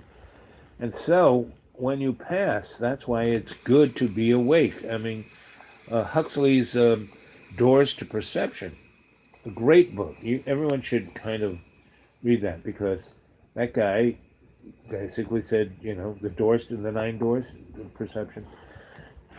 So all of the little metaphors that I use are from all these people, you know, from all the esoteric, all the cults, all the hidden knowledge, all the, you know, your Sensei Al Bob here didn't quite any of the stuff. I'm telling you, the color, like the rainbow, like Lisa had the rainbow experience. I'm your little rainbow boy. You're Rainbow Sensei, and so there's that. But pretty much once you really start studying this stuff, it's everywhere. Every religion, every kind of anything. Um, People use this technique I use. Now I use, I kind of, I come from a theater background, right? I'm a scenic and lighting designer. So everything I bring you through is like through scenery, right? And so all of these, metaphors are basically shamanic metaphors. But I'm like putting them through my little, viewpoint of scenery, in my shamanic kind of way. 72 over and over, that's interesting. What do you think that means, Lisa? And you saw giants, okay? Yes. Death is transformation, yep. In many different forms, yep. Well, I'm going to have to, Lisa, I will put on my Tom Terrific thinking hat and when I go to sleep tonight and go into state, and I will investigate 70, and I will go through some of my, the old Crone's farmhouse. I'll go to her. She's got a great library, that girl. The dictionary says a tightly knit group of zealots who are active in advancing the interest of a revolutionary party. Well, we are a revolutionary party, right? The revolution, and we are zealots. That's not a bad word. All of Jesus's followers were zealots. Jesus was a zealot. Buddha was a zealot. Vishnu was a zealot, because what is a zealot? You should look up zealot and take it all the way to its last definition. A zealot is a person who lives not what they believe, but what they have faith in. And there's a big difference, right? And we are advancing a revolutionary party. We sure are, because we want to burst the bubble of the, illusion of the material world and bring everyone home back to love's co-creation. Even Lucifer. That's a pretty frigging revolutionary idea. Yep. Our revolutionary party is empathy and seeing others as ourselves, yep. And co-creating with love. That is it. 100% fish. Hit it on the doorknob.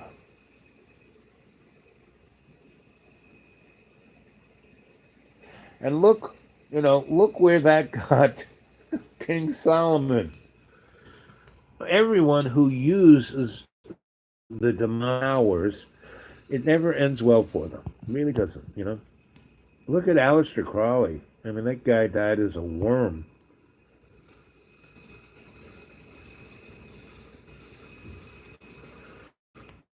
Yeah, you live by the sword, you die by it. That's why I have no weapons. I was taught to be a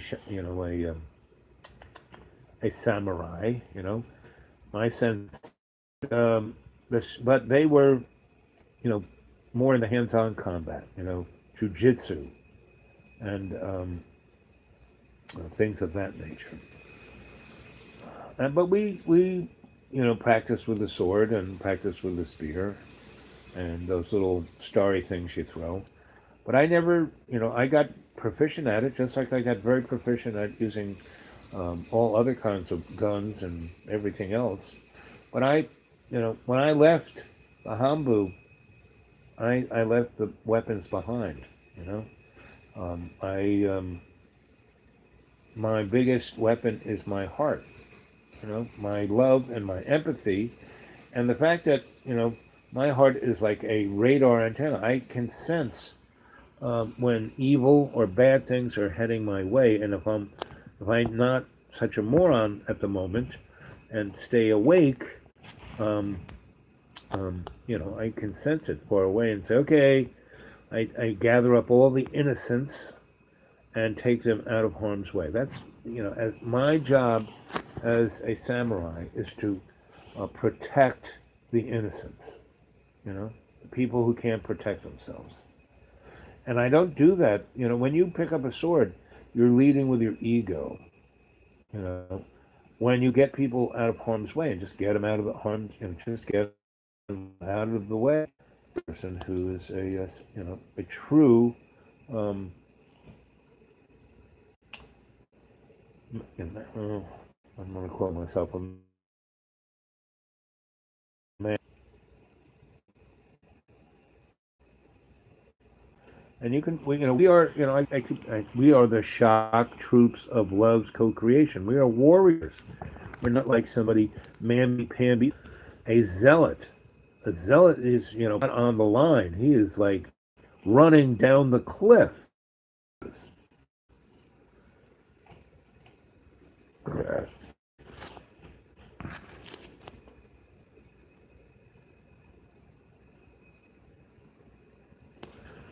Yep.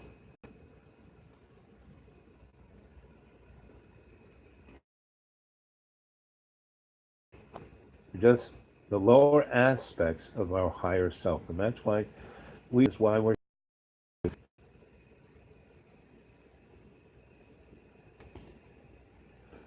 And see, with every breath and every day and every way, we take the piece of the earth and make it stronger through love's co-creation, and that is the process of enlightenment.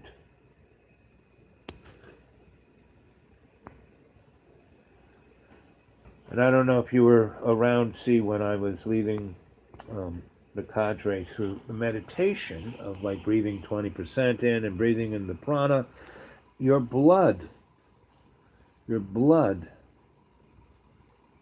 spins.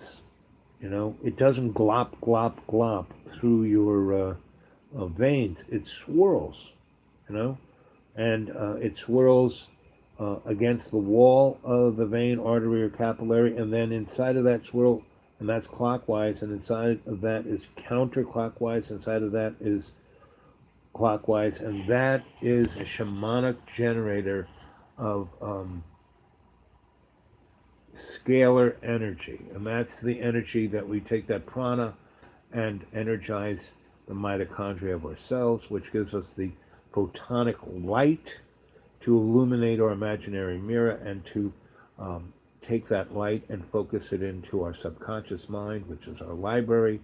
And that's how we end up with our library of our Akashic record and have our three guides in our library.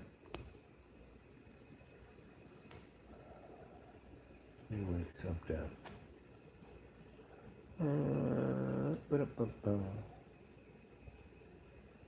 And again, you don't need to die for 3 weeks. It's your death is just a. I've died 6 different times, and it didn't take 3 weeks.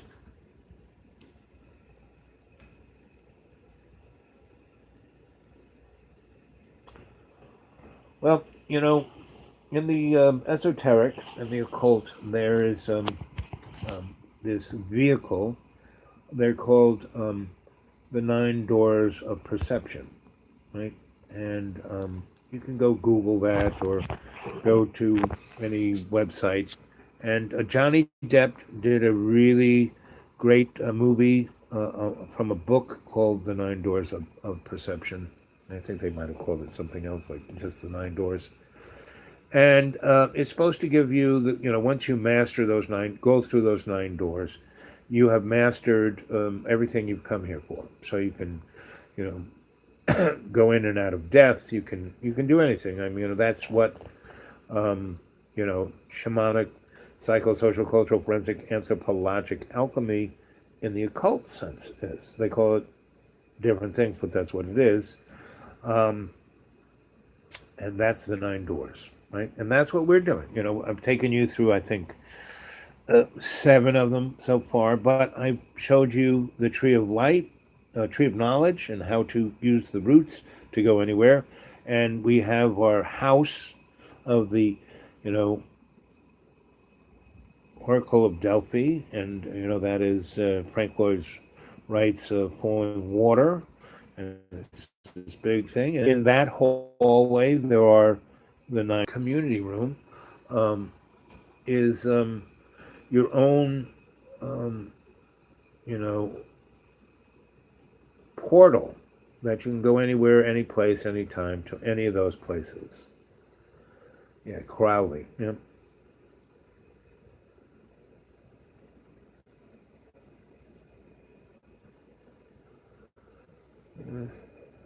Yes. You know, Lucifer is, so I have all these rabbis and priests and ministers who, you know, I was their sensei, and I still am. And they call me up because I'm the one person they can call up that I A, make them laugh, B, put things into perspective for them, and C, can, because anyone who's got that job, if they're truly, truly a person trying to follow that path and serve love's co-creation, they are tried. They really, really are tried, and so they talked to me, and this one minister said to me about, and he's a great man, and he he's done all kinds of amazing things, and then when 9/11 happened, he went and became a chaplain and was in Afghanistan and in Iraq, and he wasn't in the back office. He was on the line with the men when they were dying, when they needed help, and he saved lives. And he got blown up a number of times himself. And the powers that be within the military structure of chaplainhood hated his guts because he was really doing the job and they weren't. They were in the back room eating roast beef, right? And taking bribes.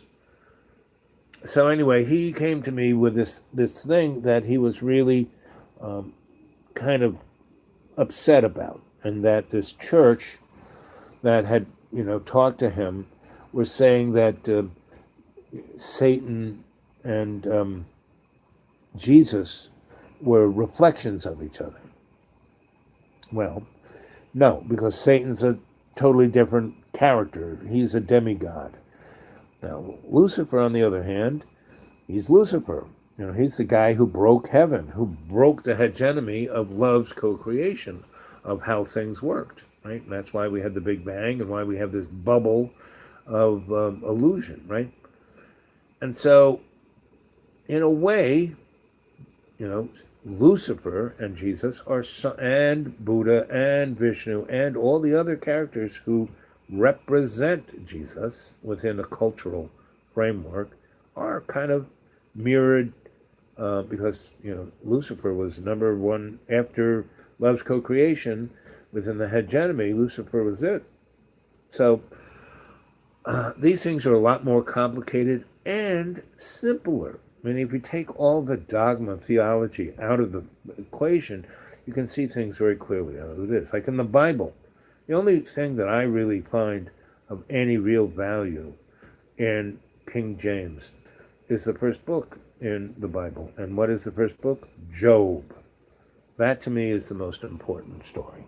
Because they left Jesus' writing out, meaning I was actually, shown all of the writings of Jesus in a very special library that is like in an undisclosed place, and I'm sure it's not even the place where, because what I saw was a screen, not the tablets or the parchments themselves.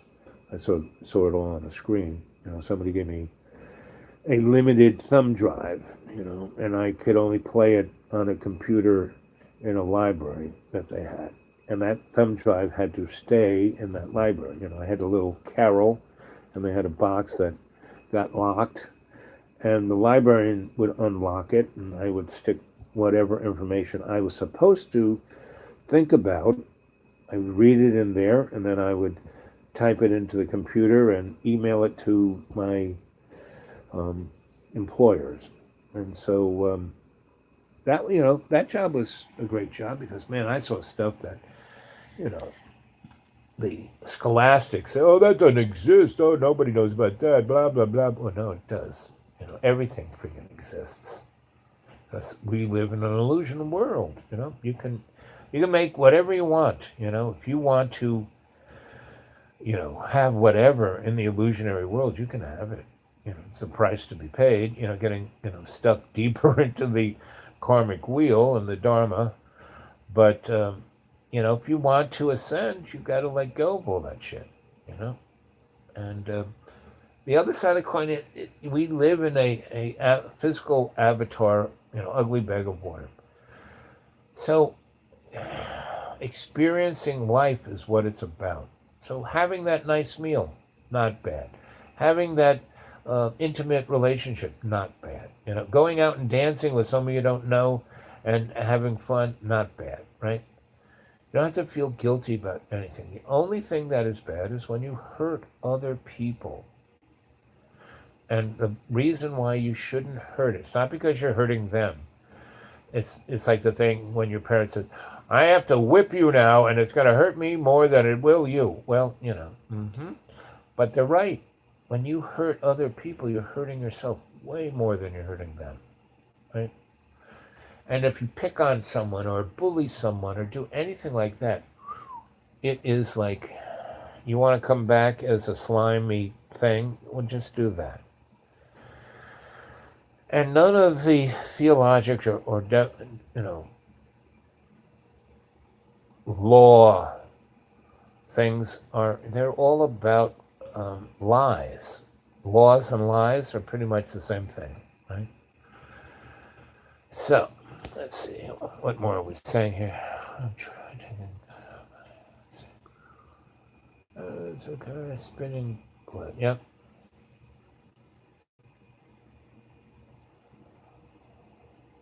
The aspects of I don't even want to experience. Yep.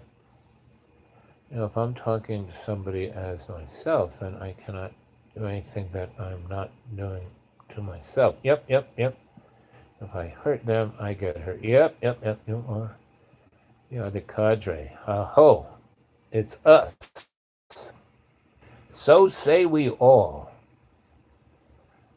Cadre in prison, state mental hospital. I worked in prisons and state hospitals, and I found some of the most impressively intelligent and well-balanced people in both of them. And they weren't working there. They were inmates, And in both those places, hospitals and prisons, you are inmates.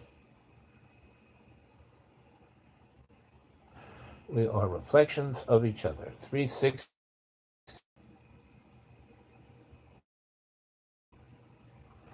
Okay. See, whatever you experience is what it is, I, as your Sensei Al Bob, because I am a shamanic, psychosocial, cultural, forensic, anthropologic alchemist, I take things apart.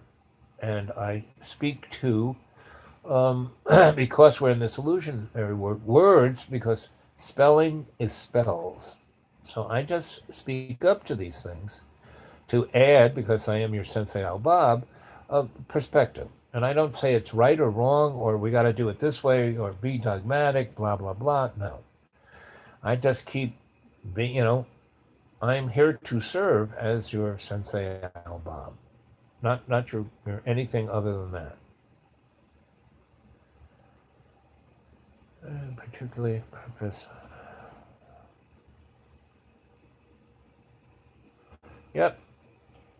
And when things get weird, the weird get professional. Experience the oneness, yes.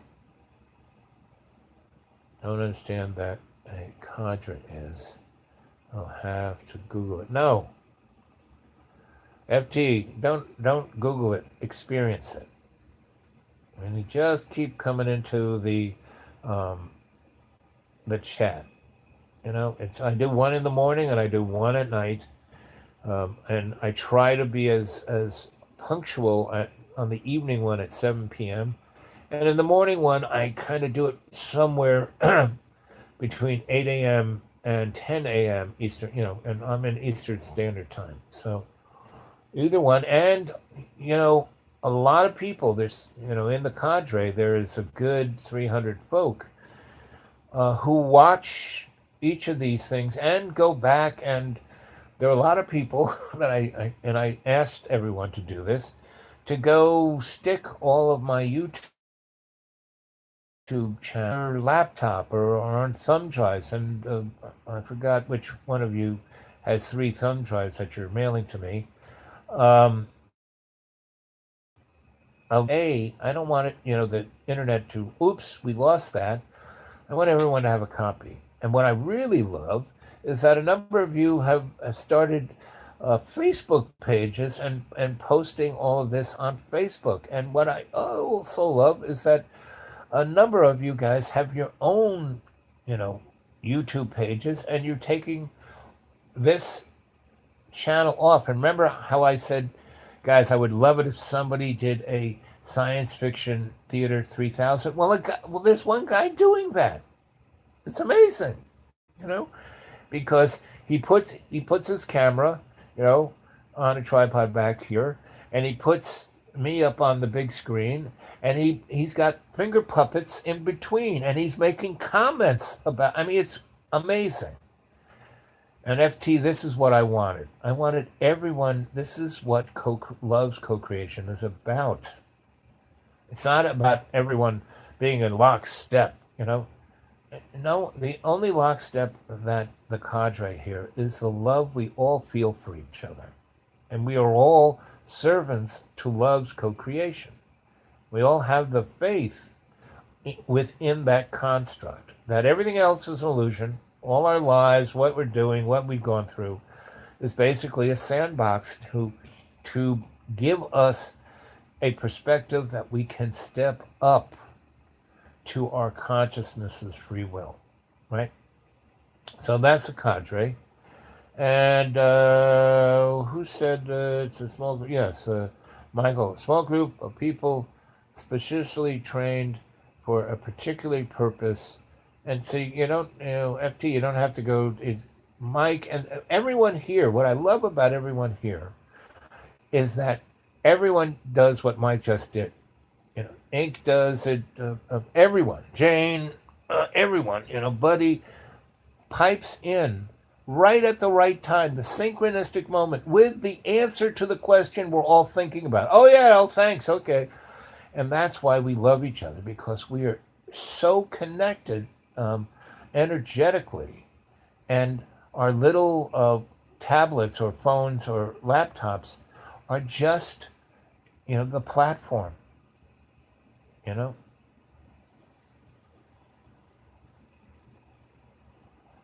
all our relations. That's right, Dragon.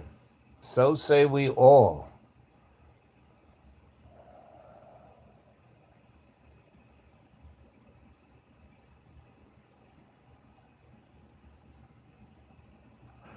Now, Mike, you're getting a little these are all, communism, these are all kind of belief structures. And what we got going on is faith structure. And beliefs, you can be let down, you know. The biggest cynic you're ever going to find is someone who believed in someone and they got let down, right?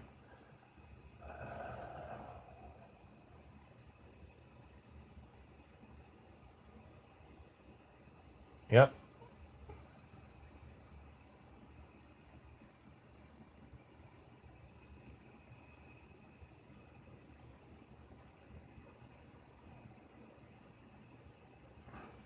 Yep.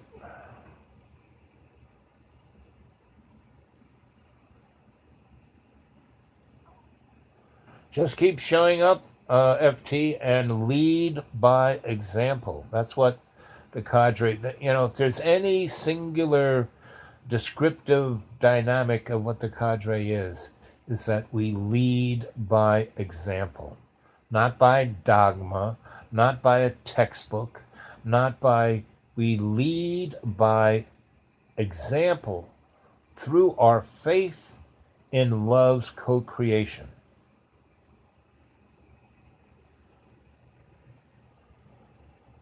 Yep, if you keep being compelled to come back, that's how you, that's it for the being part of the cadre.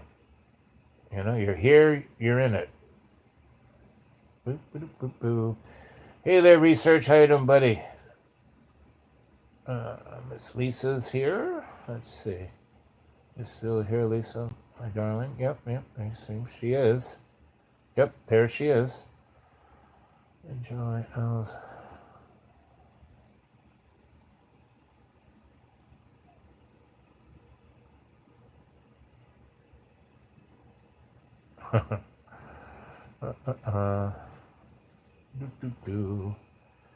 Cadre Inc. Yep.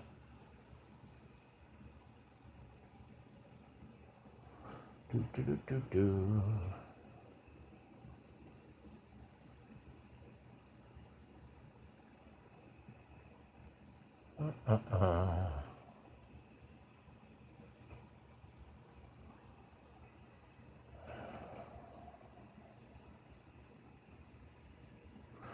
Oh, Dragon, you have the thumb drugs. Okay. And I gave you my mailing address, correct? Yes. You know, when you got them, keep one for yourself and send me them to my P.O. Box 1165, Renton, Virginia 24179. And any of you who want to send me anything, you know, and you've all sent me beautiful cards and gifts and all kinds of great things and drawings and little gratuities. I love you all for that, you know. You can always use a gratuity. Let's see. Yeah, the 3 thumb drives. Yep. I thought you were going to keep one, Dragon.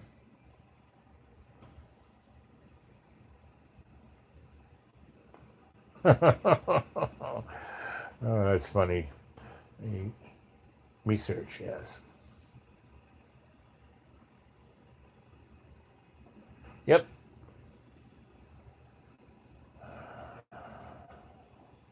Yep, then the next. If it resonates, that's all that matters. Yep. That's from Google. Everyone checks Forever Consciousness Research Channel. Just had. I'll have to check that. Hey, research, can you drop me another link like the Morgan link? I'd love to see it. Yeah, Jordan Maxwell's the bomb. I just, you know, him and people like Richard, starts with a D, and Joseph P. Farrell, and Catherine Austin Fitz, and there's another guy. What's his name? Oh, he's got bald head. He really has an interest. There's a guy named Dorr, Jimmy Dorr. I like him. The guy with the bald head. His first name starts with a K, I think. And David Icke. David Icke is really great. One thing that I think our little cadre is separated from all these other folk and their other channels and such is that we are truly amazingly diverse in all these different points of views and information, you know, contexts. But again, we're not driven by anybody's dogma or belief structure. Pretty much the cadre's one singular thing is this faith, not belief, but faith, which comes from your heart connection your faith in love's co-creation.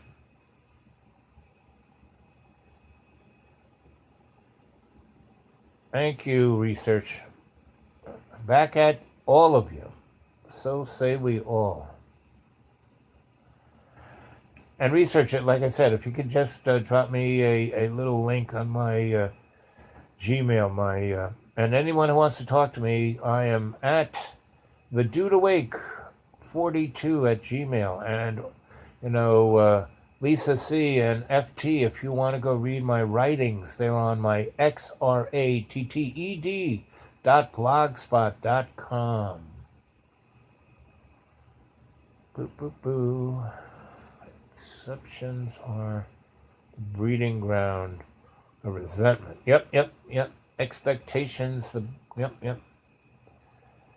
That's why I have no expectations for anything. But I am, I'm basically, Ronald Reagan said, trust but verify. I trust everyone, right? Now I can cold read everyone. So I can trust everyone because I can read them like a book. So I have no fear. I live in no fear, right? And when I would say, I don't know, 10 to 20% of me, I am kind of unconscious. I'm thinking about something else, do. I'm Yogi Bear, Boo Boo, and Fred Flintstone and Homer Simpson all rolled into one. But the other 80%, I'm awake. And love is all you need. That's right. Starts with the self. Exactamendo. Then outside doesn't matter. Mm-hmm. Well, when we're living in this illusion world, we just have to be awake. That's all. Just awake. Not unconscious, awake.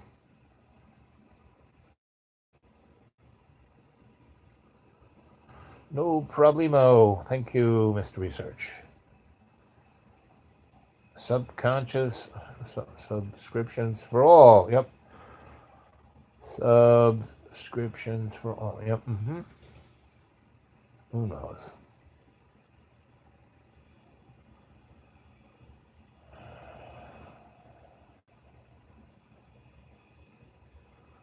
Well, that's good. Jimmy Dore is incredible. Yep, he's loads of fun. Because he also has a very eclectic point of view, and he is a comedian, so he's always kind of amusing and funny. And he's not as funny as, Buddy, but almost.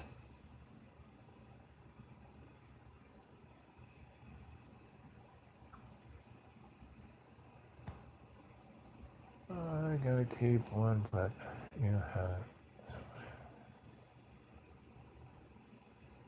But see, if they're spread around, two's good enough for me. Keep one. And everyone, put it on your hard drives, put it on thumb drives, put it on CD-ROMs, because the more it's all over the place, the better it is.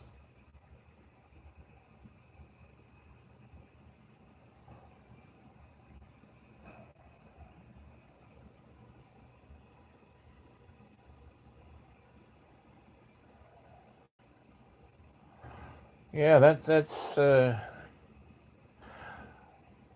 research. Just keep doing that. That's if you keep getting these interviews, and building a library of them, you'll be up there with, that's your new career. And you know who you should go get an interview with is that lady who does the website stopthecrime.net, because she is just a sponge of information, of stuff that needs to get out there.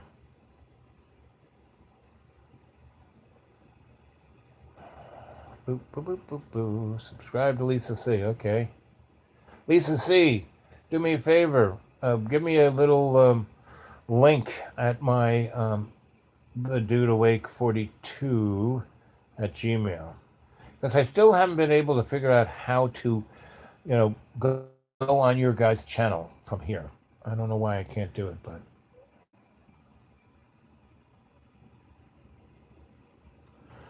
what sign are you, Lisa? Oh, she's a Leo.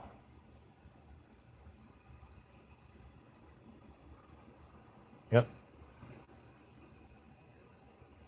Libra rising, Virgo moon. Oh, that's an interesting mix. If you can keep all that really um, organized, that's a pretty good mix. Atlantis rising.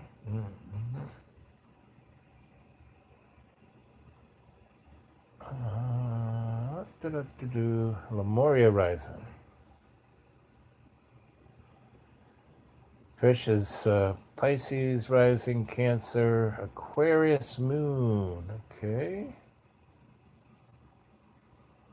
Boop, boop, boop.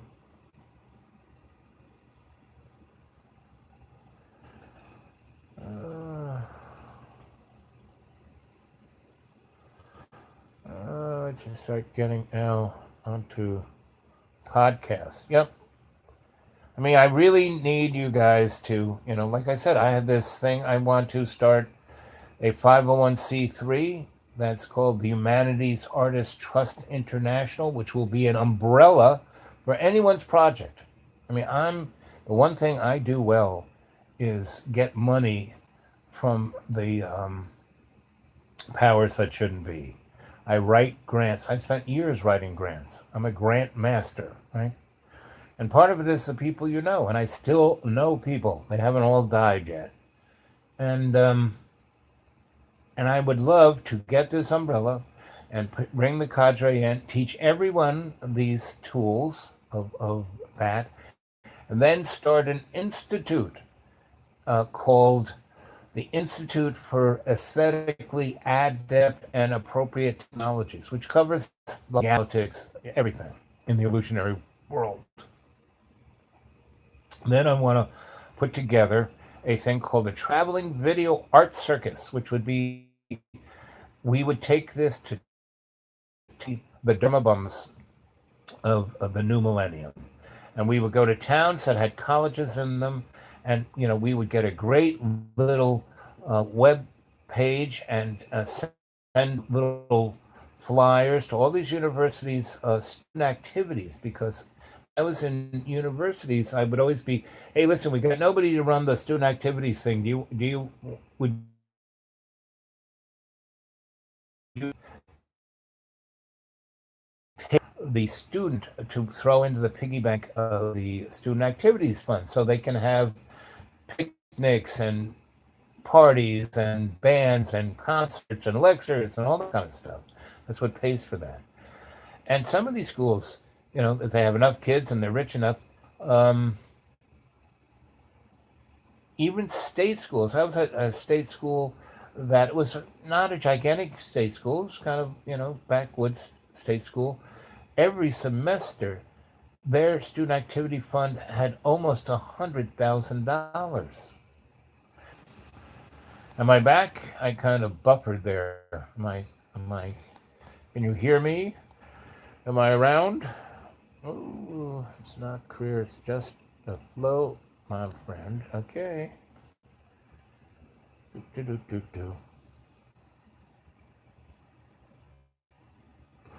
But, okay, it's just a flow, So, and that's how I've gone my whole life. I mean, I've done all these amazing things, and any one of them would have been a career, right?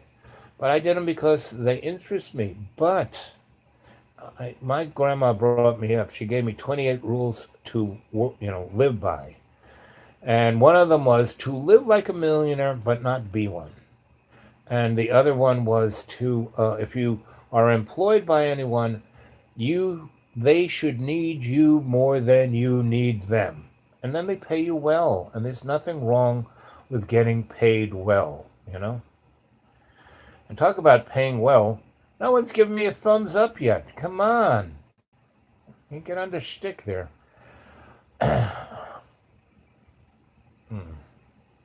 And so if you create a thing like I just described, you know, it is the vehicle that you can drive. And I'm trying, why did I start doing this? Is because John JB kept sticking his phone in my face, just like he did this morning, and would put me on there. And then you guys liked the stories I told, and he made, a lot of money, which he didn't quite, you know, you know, but money is irrelevant. He's my friend. So you know, it's all about that. So, and that's when I saw, oh, look at this thing, Facebook.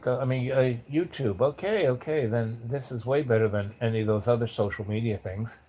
And I reached out and I found the cadre. The cadre found me. And I did this on purpose because I wanted to find this group of people, of zealots, who wanted to develop an alternative aesthetic to the material world that will assist us to bring everyone home to love's co-creation. And because we live in this illusionary material world, we kind of need to use tools to bridge from one point to the other. And that's why our id is our bridge from our subconscious mind, our library of our Akashic record, to our superconscious mind, which is our sanctuary of our own choosing, right? So that's why and we're still early in the game. I started doing this kind of chat in October. So October, November, December, January, only 4 months. We got to this point. This is pretty good. There are a lot of people who've been doing this for 6 years and haven't gone anywhere with it, right? And I feel that even if this for some reason, I dropped dead, I would still bug you guys from the other side. I'd be in Shambhala. And but even at that, this is well anchored. Its foundation is strong enough where you guys would take this and do, the kind of things I want you to do. And I'm not telling you, I'm giving you, names of organizational structures because I'm a structural kind of guy. I'm an Aquarian, I'm my whole life, every all those different careers, I was essentially hired to be a strategist. That's what I do. I realize what's going on. I figure out a strategy to accomplish a end goal, and that's what I like. I like figuring out something, preparing for something, doing the something, and having the outcome. Why is the number 3 a sacred number? Why? Because it's the beginning, the middle, and the outcome. That's why 3. Right? People. That's why you have a stool with 3 legs. Yep, Uranus rules Aquarius, especially since it's coming my moon, but taking away all planets. Yeah, well, I go by every, because I don't believe look at everything, right? I don't worry about what people are busily doing,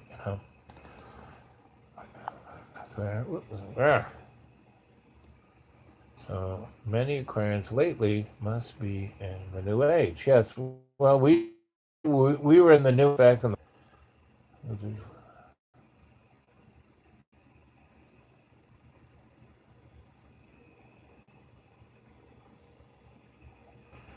I don't.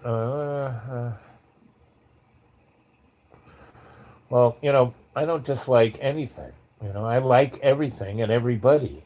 Because I don't get put off by anyone's belief structure.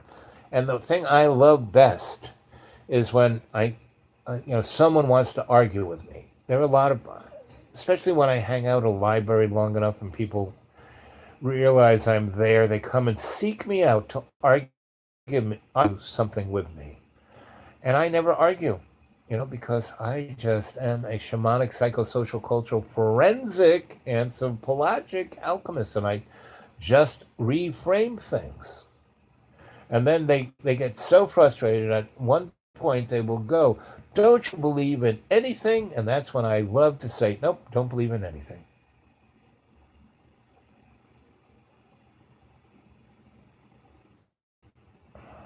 But who cares? I don't care. I mean, they're coming from some algorithm. They're coming from, you know, the what's the who was that little dwarf who was our troll? You know,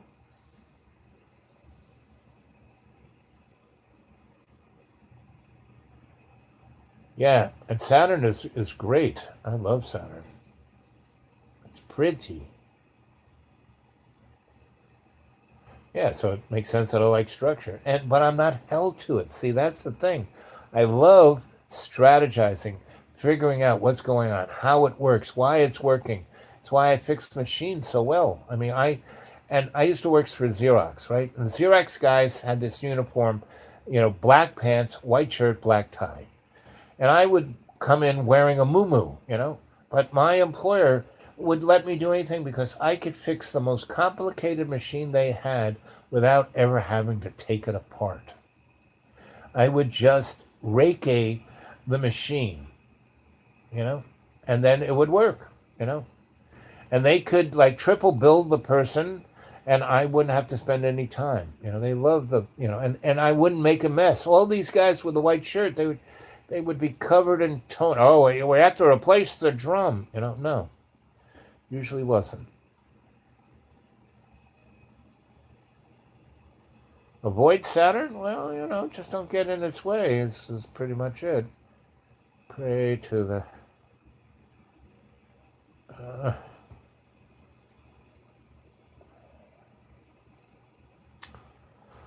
yep. Whatever, uh, drug or high or experience you want, it's all in your Akashic record. You don't need to go buy anything.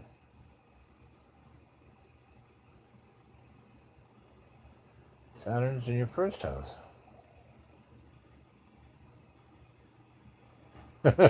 Sitting on your face. Uh,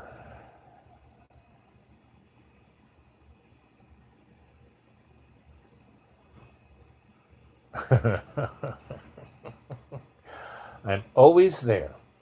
Yep.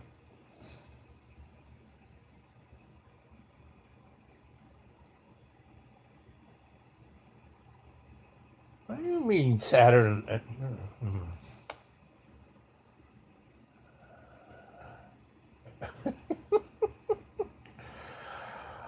Mr. Research, are you talking about the astrological Saturn and the moon, or are you talking about the literal Saturn and the moon? Because if we got rid of those two things, our poor little solar system would fly off in all different directions.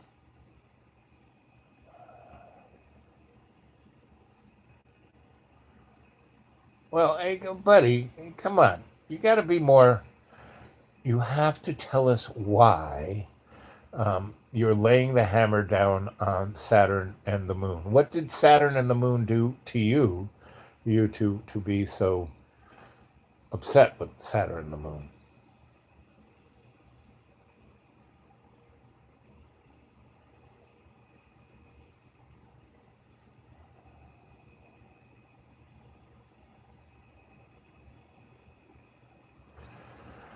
And see, the word free, again, I'm going to be your etymologist here. The word free and limitations, right? First of all, free. The only true sense of freedom is having an open mind. If you want something, there is no free lunch. Free, the only true free there is an open mind.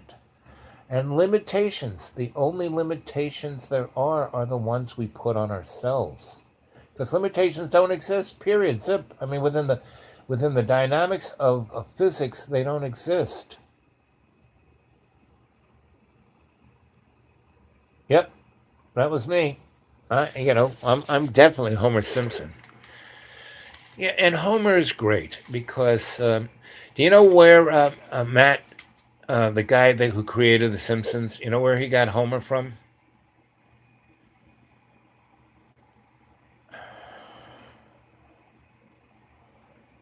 Boo, boo, boo, boo, boo. Homer Simpson came from the man who was in control of the 3 Mile Island plant when it blew up. 3 Mile Island plant was the most sophisticated nuclear reactor we had. It was totally it had AI, and Homer was just like Homer. And they said, "Listen, Homer, don't touch anything. If any alarm goes off, the machine will take care of itself, and just call the 800 number." And Homer started pushing buttons, and people had done certain fixes to the reactor that they didn't put into the software of the computer, so it compounded what Homer did. So that was Homer. And then the other Homer was Homer the poet, the Greek poet. And that's what Homer is. He's a mix of those two guys. Do do do do do. Boop, boop, boo.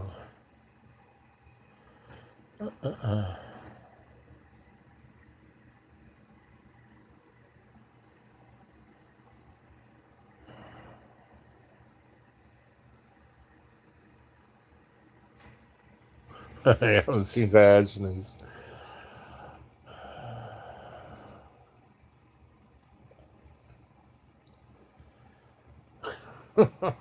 Fish. Oh,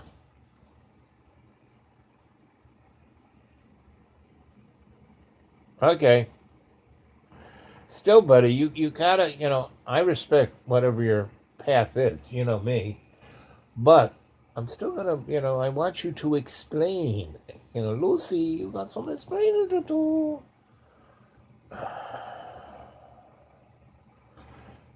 Like I said, the limitations, the only limitations are ones we put on ourselves. And sometimes we have to know our limitations, right? So,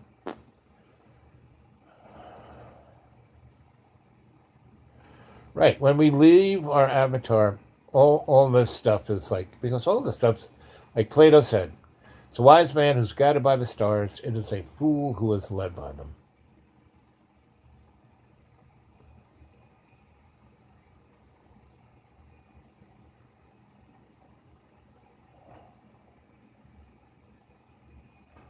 Okay. Body, mind, and soul, right? Again, I'm looking for, you know, the cadre to push themselves and reach to ascension and the way we're doing this is through an alternative aesthetic. So the alternative aesthetic I want for the word body, mind, and soul, right? So our body is just our avatar, right? And it is so corrupted by so much that it's your body and your mind is just the Rolodex with the squirrel in it. You know, your real consciousness is in your Akashic record, and the soul is a Luciferian manufactured thing because Lucifer wants to monetize everything, and your soul within the theologic construct is a piggy bank, right? So body, it's not our body because this is just our avatar. So you can use that word, but it's not who we are. Our mind is just the Rolodex with the squirrel in it, and it's not who we are. Our soul, it is a Luciferian piggy bank, not who we are. So Lisa, I'm giving you a little assignment.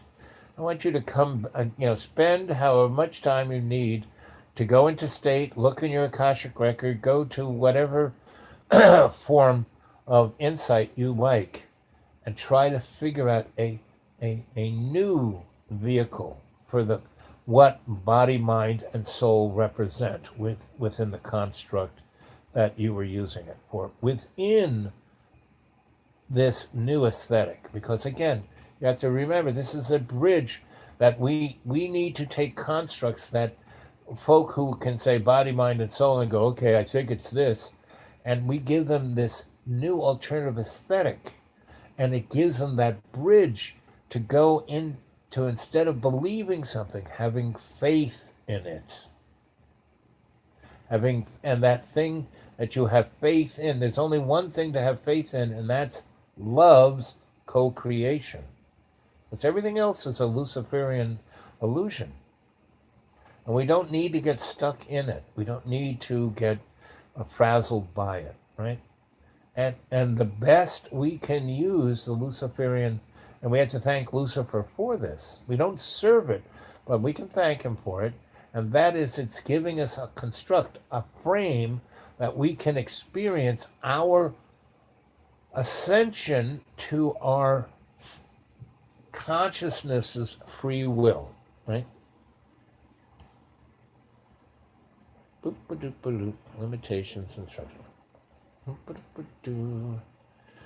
It's like I told a girl once, I like Saturn, but I'm really interested.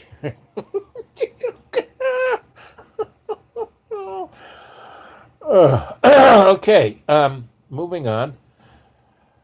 Silly fug nuts, yeah.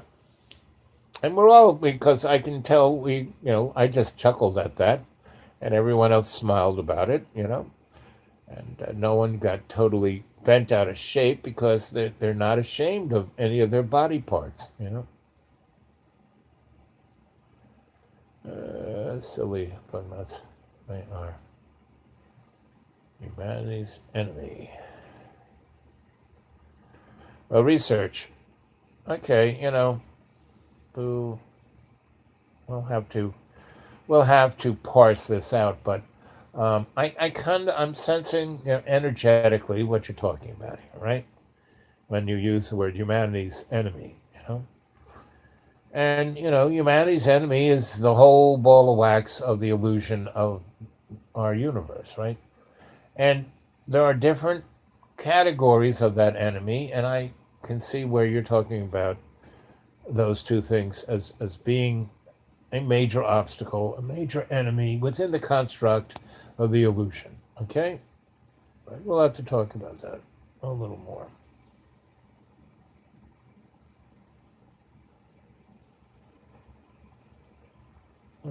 Certain topics my brain takes over. Yeah, and your brain is the Rolodex with the squirrel in it. I understand. Okay, it's not a problem. Yep. And again, within the cadre, none of us have to say, I'm sorry. Because if we make, this is something we're just parsing out, And as long as love and respect are the things that are the main highway that we're traveling on here, then we got no worries. And everyone here, I've energetically, there is no fear, no anxiety, no need, we're all here in love's co-creation, so research, what you're saying is part of love's co-creation. We're just as your sensei, Al Bob, I'm just going to, be that teacher that says, okay, we got to take this apart. We have to frame it. We have to understand it. We have to look at it. We can't just throw it out like a belief, right? We have to start to pick these things apart, right? So there's no need for I'm sorry. As my second wife always said, saying you're sorry is not good enough. Don't do it again. She was nicer than that.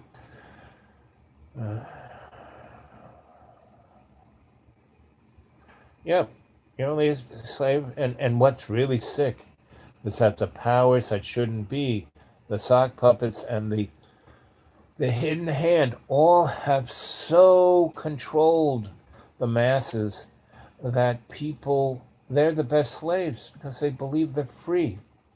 Oh, wow. I can go into the supermarket and there's 90 different toilet papers. I have choice. I can exercise my free will. Look how many potato chips I can have. No, I'm sorry, that's not quite free will.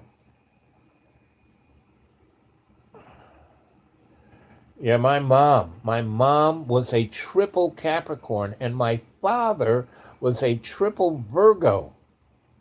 Talk about growing up in an interesting household.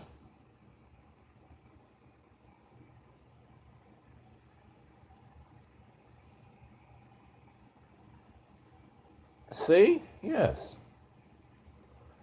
Dragon, what part of, I think I'm on both sides of the drug thing. I don't like them, but I think that you should have the right to take them. So, where are we disagreeing?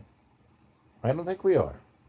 But I love the fact that you agree to disagree. I'm very, okay. But like I said, I'll be very clear. I don't like drugs because of addiction, but I believe everyone should be able to take them. And when drugs are totally legal, I lived in Portugal when Portugal had a serious, I mean, really serious drug addiction problem in the 70s going into the 80s. And they just did and into the 90s, and they just did what we did. They just doubled down on punishment, and it just got worse and worse and worse. And at some point where it was like unbelievable, they said, well, this, for the last 20 years, we've been doing what the Americans do, and it's just, made it worse. So some smart politician who had the power said, why don't we just do the 180-degree way? And we're going to not only do that, we're going to study this, I mean, everything about drugs. And they in Switzerland kind of partnered up because the Swiss are Germans with better table manners. Basically, studied everything about addiction, and the history and everything, and realized, okay, and Switzerland was starting to have a drug problem too. So both these countries legalized everything. I mean, you could do any drug you wanted to. You had to like register, and the lighter drugs you could get in a store, not a problem. But everything had to be registered and taxed, and and the country, and they put all that money into health care, and Portugal virtually paid for everybody to go to college and took care of everyone's health care on the drug money, and both those countries went to zero addictions, right? And what was truly like Portugal was having, five, six, 800, 900, 1,000 people die, or even higher, like 10,000. I mean, they were having some serious drug overdose problems. And Portugal has had zero drug overdoses for 25 years.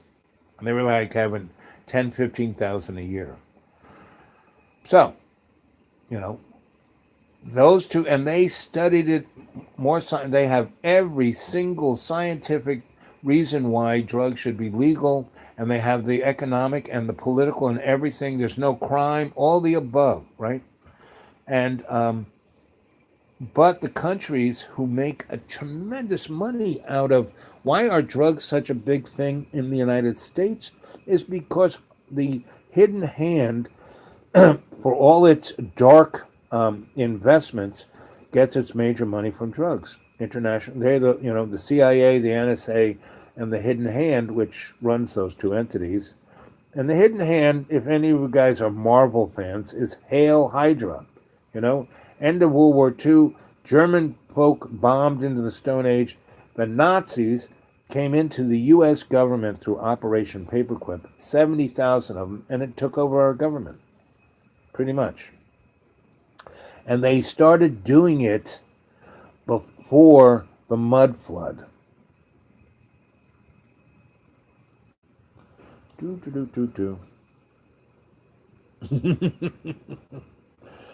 I learned a lot from mushrooms. So did I. I've tried. I'm an Aquarian. We try everything. but we have a pretty strong free will. We don't like to. One thing about Aquarians, we don't like to be controlled by anything. So we try everything, but we fry away. Alcohol has been a problem in my genetic background of my family. So, I don't drink. I mean, I drink, a glass of wine or two with dinner. Not every dinner, but a nice dinner. I really like Irish whiskey. I'll have my one glass of Irish whiskey, but that's about it.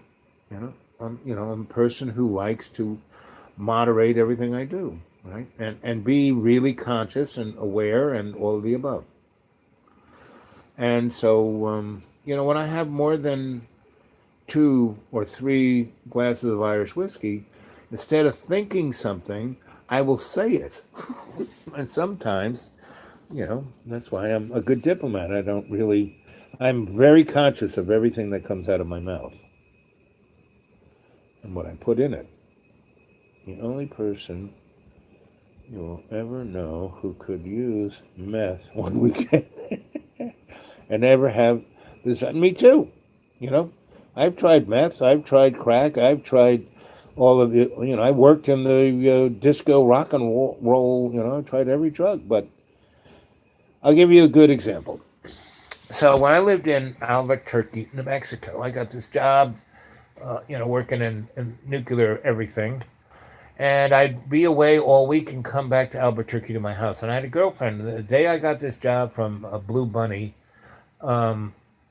there was a really attractive young lady who was dressed up in her nurse outfit. The white hat, the white outfit, the white bucks, and she had her little pin saying she was a registered nurse and blah blah blah. So she got a job in a hospital, and I would and we both got an envelope with $500, and we were both going to start. It was a Friday, and we were both going to start on Monday, right? So I come out, and there she is. She's counting the money in her envelope, and she goes, "Did you get one of these too?" And I said, "Yep." And so you got a job too? Yep. We're both starting on Monday. I said, "Why don't we go celebrate? Let's go. We got some money. Let's go have dinner." So we went out, and I went to this store that I knew really well that had really great food, raw materials. I said, I have a house. I have no place to stay. And I said, "Oh, you can stay at my place." So bottom line, she came home, cooked her dinner, and we became, she jumped right into my bed and bingo bango. So for the next, month, 2 months, when I was at Mount Taylor, I would come home and she would be there. I would come home Friday afternoon, and we would spend, I had a big bathtub, and I would cook up a whole bunch of food, and we would have, a nice dinner, and I'd have a couple bottles of wine in my cupboard, and we spent all weekend either in bed, on the couch, or in my big bathtub, or eating on some surface. And she always had the best herb, just the best bud. And that was great. And so after about 3 months of this, and we never went to the movies. And I am a movie buff, I'm a music buff, and Albuquerque has a lot of great music. And we never went out. All we did was, eat, have sex, and smoke herb, which is not bad. Not, complain. Um, and so, on towards the third month, I said, honey, I don't want to complain because I really, really, I'm enjoying our relationship. I love you. You're so sweet. You're smart. We have great conversations. We have great everything else. And you love that I cook and do everything else to you. It's all great, Um, but, let's go to a movie. Let's go hear some music. Let's go to a concert because, the University of New Mexico in Albuquerque is a pretty amazing music school there. Anyway, so she goes, "Oh, okay." It was like Sunday, and I was getting ready to go back to the mine. And she goes, "So next weekend." She writes down this little address, and she goes, "Come to this address. I'm going to have a party." I'll have a party. I have a new house and I'll have a party. And you can meet my friends. You've never met any of my friends. I said, that is true. So I, work all week. Friday, we come back. I go to that place. It's about 6 o'clock when I show up. And it's this nice little bungalowy kind of house in not the poorest of the neighborhoods and not the richest of neighborhoods. And it's kind of relatively close to the hospital, so I guess that's why she rented it.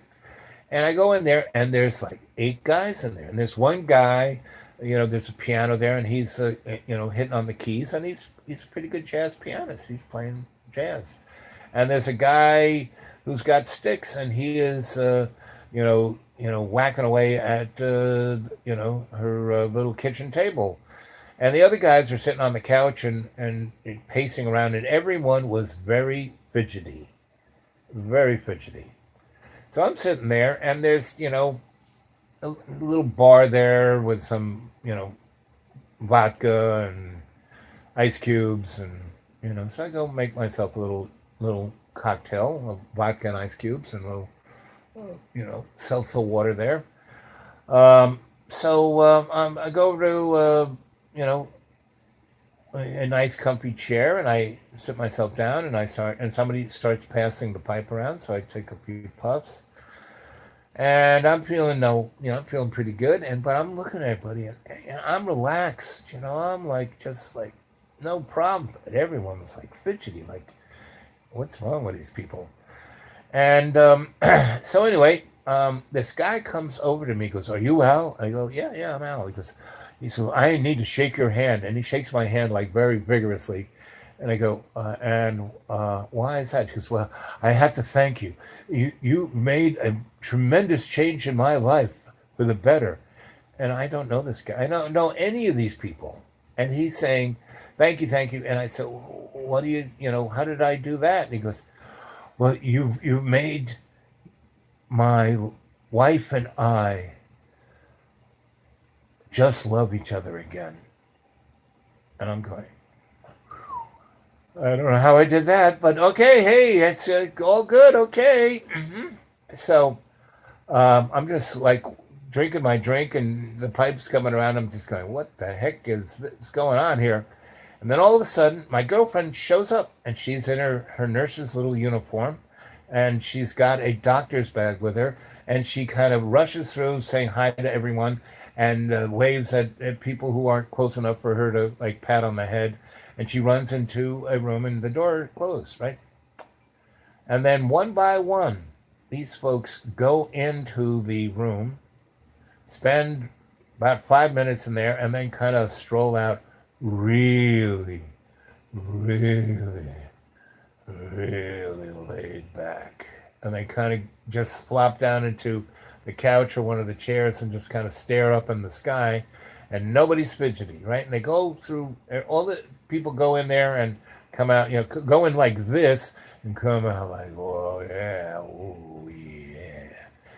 Anyway, so the door opens, and my girlfriend's head pops out. She goes, "Ow, ow, come in here." So I come in, and she goes, "Sit down." And she sits down, and she opens up her doctor's bag, and in it are vials of morphine. And she has, plastic needles, not needles, but the whole kit, the whole hypodermic, and they're all individually wrapped, right? And I see in the garbage pail, there's 8 individually wrapped and wrappers and things thrown into the thing. And she goes, "I want to show you something." And I go, "What's that?" And she shows me the garbage pail. And I go, And she then hands me, it's morphine. And she goes, "I want to shoot you up. I'm going to show you what it's like to be on heroin, on morphine." And I think to myself, this is like hospital grade morphine. This is, my own little hypodermic that no one, and this is way before AIDS. This is like 1972. And this girl is a frigging registered nurse. So is there ever a time for me to try this out? This is the time, right? So I go, okay, hon, sure. So she puts the rubber band on my arm, gets the vein, puts it in there, and she, takes the whole thing of hypodermic of morphine, and she gets the vein, she sticks the needle in, and she sucks in blood into the morphine, and it swirls around, and it looks like a drag. And then she pumps the whole thing straight into my arm. And I have to say that rush was the most amazing freaking rush of that I've ever had, next to meditation, meaning I've had way more amazing physical things on the Akashic side than that needle. But within the bag of water, within my avatar experience, that was the most amazing rush. So I'm like, and I go out like, whoa, and I kind of sit in my chair and go, whoa, right? And before I go out, right, I asked my girlfriend, I said, listen, some guy, before she shoots the needle in my arm, I asked her, hey, some guy told me that I fixed his marriage with his wife, and I've changed his life for the better, and and what's up with that? Who was that? And she goes, oh, that was my husband. And I said, what? And she goes, well, we're addicts, or she didn't use the word addict. We're we are, you know, um, opiate users, right? You know, and he is such a user that he can't get it up anymore. And that's why I am so ready for you every Friday, and that's why all we do is have sex. Is that, you are my sex bunny, and I am like, totally, you know. And she was so good at shooting up. There were no tracks on her arms. She did it everywhere else. And anyway, and that's like, she tells me that's her husband, and then tells me the whole, I've been her sex bunny.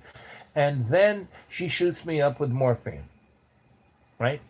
And I'm like out there on the couch going, and all this stuff is kind of rolling around in my head, and lots of other things rolling around in my head up there.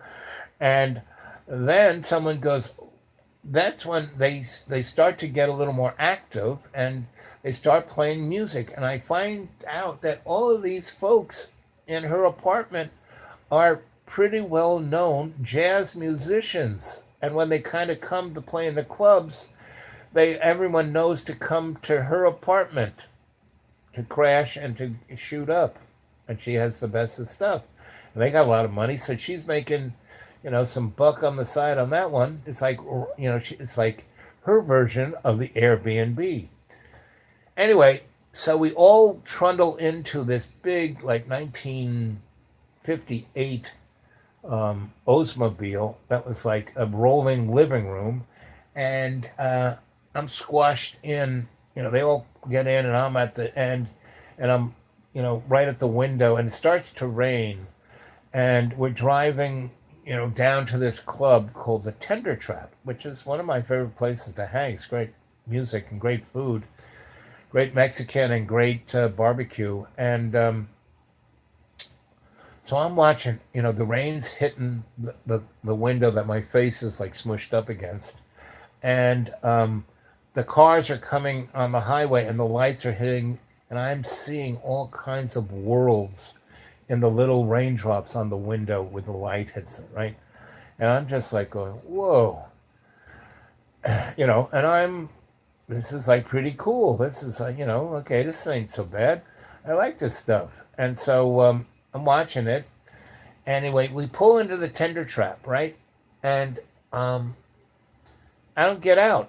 And the guy next to me opens the door, and I tumble out of the car, and my face goes into a mud puddle of the parking lot because it's not paved. It's a dirt thing, so it's all lumpy. And my head goes into it, and there is a bright light from the Tender Trap going into the parking lot, right? And it's hitting me directly. And my face, this nostril, and this eyeball are in the mud puddle. And this eyeball and this nostril aren't.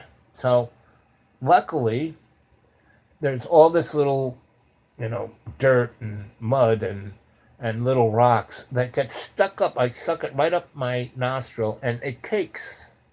And so I don't get any of that water in my lungs, right? And it also cakes in my ear, so it doesn't really go deep into my ear. But my eye, it fucks my eye up, and that's why I have problems with my eyes. And this eye, not only did Sister Holy Roller Skate break it when I was in first grade by punching me in the face, but it got caked with the parking lot mud. Anyway, they all go into the club. Does anyone pick me out of the mud puddle? No. They're so fucked up on morphine that the guy who opened the door, he stepped over me, right? He stepped on my hand, and I go, oh, he stepped on my hand. But it was muddy, so it kind of just went into the mud. And I stayed there for 30 minutes. And this guy, and people are parking their cars, and they're stepping over me, no one picks me out of the freaking parking lot. It's like, oh, that's, it's not like anything out of the ordinary. Everyone's on heroin here in this club, and everyone has been in the mud puddle at some time. No big deal. And maybe he's dead, maybe he's OD, but they don't. No one freaking cares. Period. Whatever sense of empathy or concern for the other went right out the door. And I realized that it was the morphine because I didn't even care about myself. I was just so into my high. And that all that, I saw this world was like, it was like I was in two worlds. I was like in the underworld over here because I could see the light coming through the muddy water into this eyeball because I didn't even close it because it was like stuck open by the mud. And this one I could see pretty good. The raindrops are hitting and I was seeing explosions of light from the raindrops hitting my eyeball. And the only thing that got me up was this guy pulls in and he almost ran over my head, right? And he stopped, I could see the tread. It was like if he had come another 10 inches, he would have freaking, parked his car on my head. And he gets out of the car, he doesn't even see me. I'm right in front of his car, and he trips over me and, kicks me in the head, which then rolls me around. And I'm at a place where I'm leaning against another car. And I don't even, I got this big boot print on this side of my head. This whole side of my head is black. I look like that character in Star Trek where the, guy had a black face and a white face and the other guy had a white face and a black face. That's me. That was me. And anyway, so after he kicked me in the head and fell over and I was leaning up against a car, I go, oh, yeah, we're in the... here. And he helped me get up, and he only did that because he was so fucked on heroin that, we were bonding as junkies. I mean, he was definitely a junkie. I'm just a first timer. And we he wouldn't have been able to make it into the club if he wasn't leaning on me. We kind of made a little triangle there, and we kind of stumbled into the club, and, we stumbled over towards the table where all these people I was with, and basically I sat there the whole evening like, and this club went on till the sun rose, right? And everyone kind of, and she frigging shot up again and said, hey, you want some more? I'm going to go in the bathroom and shoot you up. I said, no, honey. And I was starting to come down off of it. And, well, this is the first and only time I did morphine in a recreational kind of way. When I got shot, they gave me morphine. Shot with a gun. And that's another story. Anyway, so they left, and they had all shot up again. So I didn't get shot up again. So I was becoming a little more awake. And I was still kind of slouched over in the thing, kind of nodding out. But when I woke up and I was kind of awake, everybody had gone. And the bartender came over with me and he kind of shook me. He goes, "You okay?" Because I still had this black line on my face, and you know. And he goes, "You should go in the bathroom and clean that off."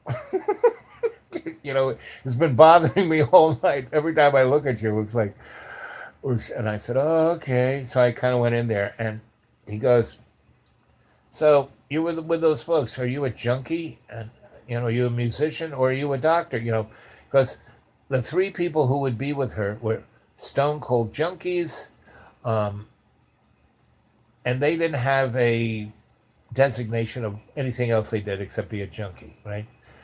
And or a doctor, and or musician. You know, those were the three types of people that she would go in there with. And her husband was a musician, so that's why she was connected to that place. So anyway, I said, no, I'm just a friend of the family. And he goes, "So you're not a junkie?" I said, "No."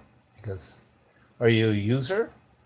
I said, "Well, I just used it tonight." He goes, "This is the first time you ever did it?" And I go, "Yep." He goes, "What'd you think?"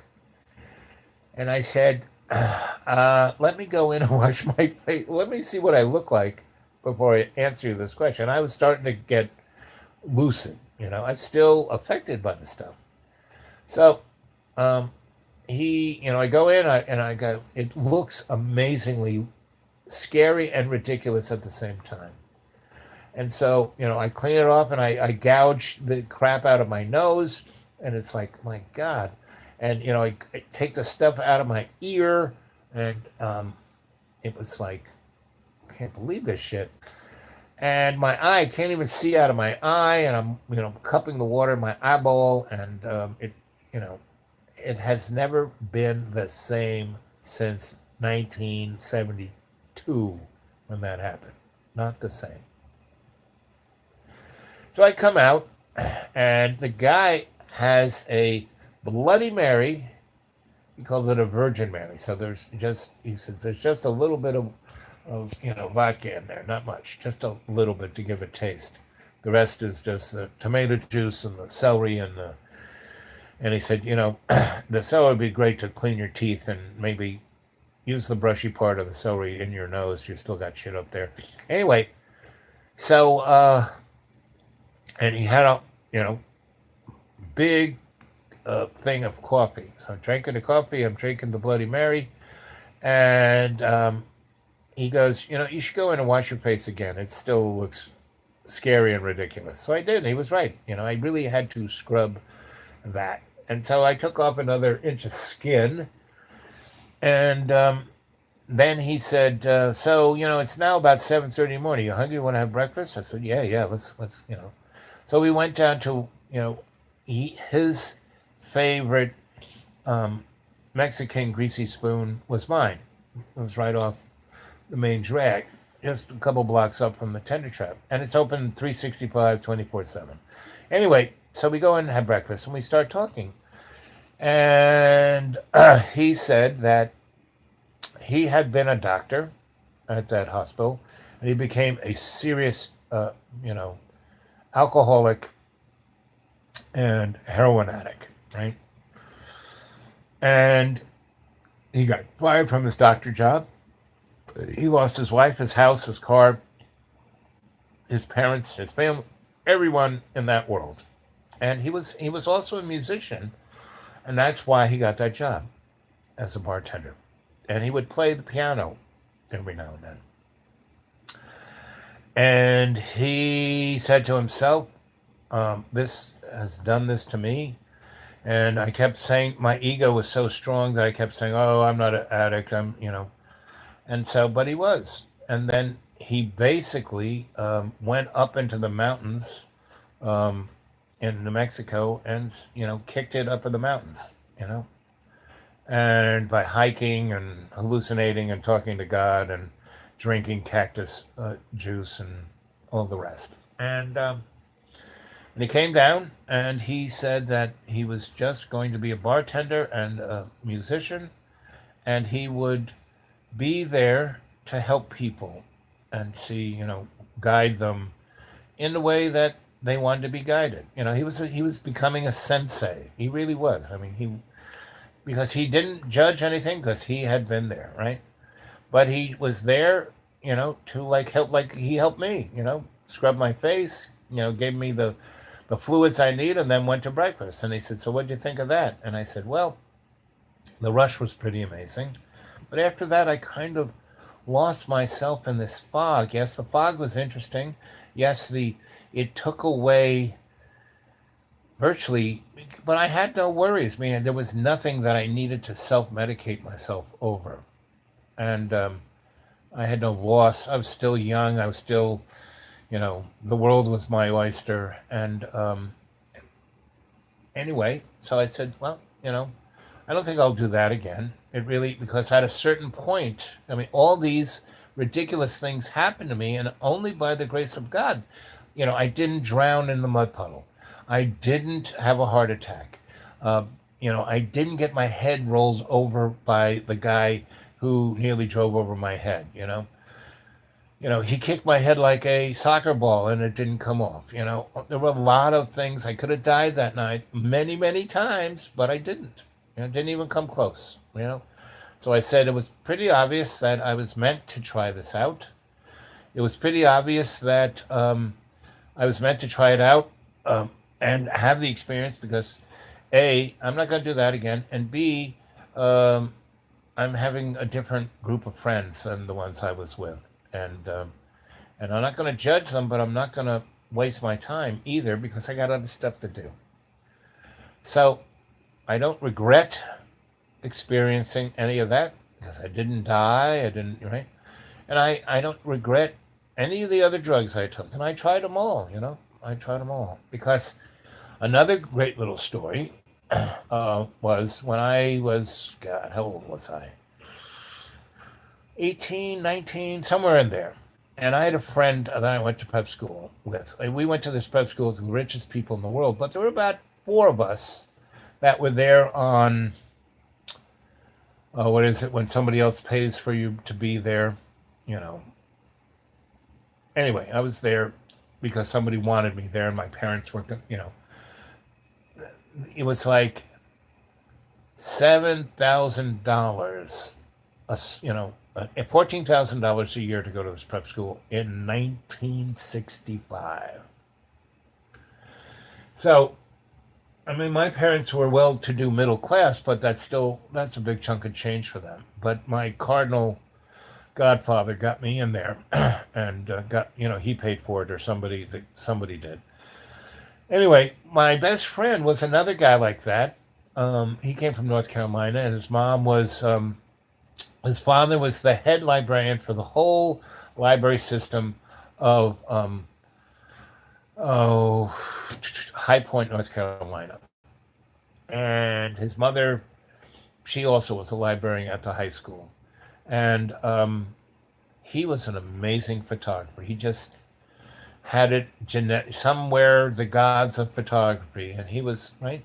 So he showed me how to be my. I started taking pictures when I was 10 because my dad was a colonel in the Air Force. He always had a photographer. Then when he got out of the Air Force, he had no photographer, so he gave me a Hasselblad and all the family pictures I took. Anyway, and he knew how to do it, so he gave me this is the shutter, this is the aperture, this is the time thing, this is how it works. And then so I did that for many years, and then Mark became my great friend, and like when I was 9, I became an electrician. When Mark was 11, he went to work for the High Point Enterprise as a photographer. Right? He went out there shooting car crashes and murders and flower shows and all that kind of stuff. And so everyone knew him in that town. And anyway, so he was a photographer there.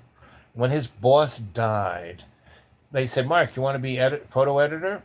He was the best. So yeah, so he did. Like so, he was 19 too, so he became photo editor. And I was at Duke, involved in paranormal research there. Did a lot of drugs there. Those guys had some serious good drugs, and that was MK Ultra. The NSA, that was the CIA, that was Hail Hydra. There were all these Nazis that had worked for Mengele at Duke. Anyway, I was hiding from my draft board. I didn't break the law. I was just never there when they came looking for me. And the best place to hide was right in plain sight. So I just kind of went around to different colleges. I had a herringbone jacket, a nice pair of corduroy pants, and penny loafers. I looked like the preppy. And in those days, no computers, no ID cards. I just went to interesting classes and studied with interesting professors and got into interesting stuff and learned how to play the scholarly game. Anyway, so my buddy, so High Point is, I don't know, 40 miles from Duke, maybe a little more, a little less. And he used to come and visit because Duke's a party school, as long as it's a grind school too. And, Chapel Hill was just across the road. And so he would come and have fun with me. And anyway, and I would go to High Point and hang with him there. And when he got that job as photo editor, he called me up and said, "Hey, you want to be a newspaper photographer? You'll have, you know, ID, the whole ball of wax." I said, "Sure, yeah. What do I get paid?" I got paid $43 a week, and all the camera stuff I could, use or have, and access to some really amazing photo equipment, and a car, and it was like Batman goes, black Ford LTD with police scanners and all that kind of stuff. And I didn't even have a driver's license. So I said, sure. So, I the uniform was black pants, white shirt, little black tie. And put that on. It was a lot easier to have that. And I kind of lived in High Point, and I kind of got to know. The first thing I shot was a lynching in what it was, a town in North Carolina. The name of it, well, it's escaping me now, but it was a pretty big city in North Carolina, and they lynched the guy for no reason. They asked the sheriff, "What the?" I took the picture, and this guy was tied to a tree with barbed wire, and they're going to pull his head off with a truck. And I was, "What did this guy do?" And everyone looked at me like, "How could he even ask that? He's black, right?" And that was the first lynching I saw. And the second thing I shot was High Point was a town. It was like right in the middle of the South, deep South, but it was not racist because they had all these furniture factories that were unionized. So black and white people worked on the floor. And they were all union brothers, and everybody was making the same salary. So everybody was driving around in the same Buick and had a nice house and had money. Yes, there was a black side of town and the white side of town. Yes, there was that. But everyone got along. Everyone knew each other. Everyone respected each other, right? The white people called the black people Mr. So and so, Miss so and so, Mrs. So and the black people said the same thing. And they kind of somewhat hung out. There were certain places that they would kind of mingle together. There's this place called the Pink Teacup, which was a unbelievable black restaurant that was like and everyone ate there. The food was so amazing, right? And I mean, the police ate there, the judges ate there, the workers ate there, the black people, and there was no black section or white section. The counter had black and white people together. Because it was a black restaurant. But the white people went there because the food was so amazing. And Miss Julia, who was the owner of the restaurant, was just like everyone's mom, right? And she could tell all the crackers, all the judges, all the police things about why they were jerks or assholes or whatever. She was like Guinan in Star Trek: The Next Generation, right? And she was this amazing cook. And one day, sitting at the counter, and the judge is on one side, and I've been working there maybe, and Mark did the more prestigious, and you know Miss Julia comes out and starts badmouthing the judge because her big walk-in refrigerator um, doesn't work. And the judge says, "Oh, I'll get somebody to fix it." And that was like weeks ago. And has to go out every day and buy the perishables instead of keeping in that big thing and buying it. So it's costing her more money. It's more hassle, more everything. And she starts, "You're not going to have breakfast if you don't fix this thing." And I go, "What's wrong with it, Miss Julia?" And she goes, "Well, it just doesn't work." And I had fixed big, gigantic industrial refrigerators for hotel bar and butter on Duane Street. And I used to live in one of those. That's back in the days when I was building sensory deprivation tanks. And you live inside, and these gigantic refrigerators were like 2,000 square feet, and they had the big refrigerator door. And back in the day, like in the 20s when this thing was built, they used cork as the insulation. And they had like 4 feet of cork, so not a single sound ever got in this place. So, anyway, I knew how to fix any kind of refrigeration. So I went in there and looked at it, and there was really nothing wrong, but there is like, it's not a, uh, I don't want to go into the physics of refrigeration, but the gas expansion law, when gas expands, it absorbs, when a liquid expands into a gas, it absorbs heat. And that's how a refrigerator works. And there's a little thing that's kind of like a thermostat, but it's not. Deals with the gas. Right? And anyway, so that thing wasn't even broken. What it was, there's a spring that you set, and it had gotten so cold it froze.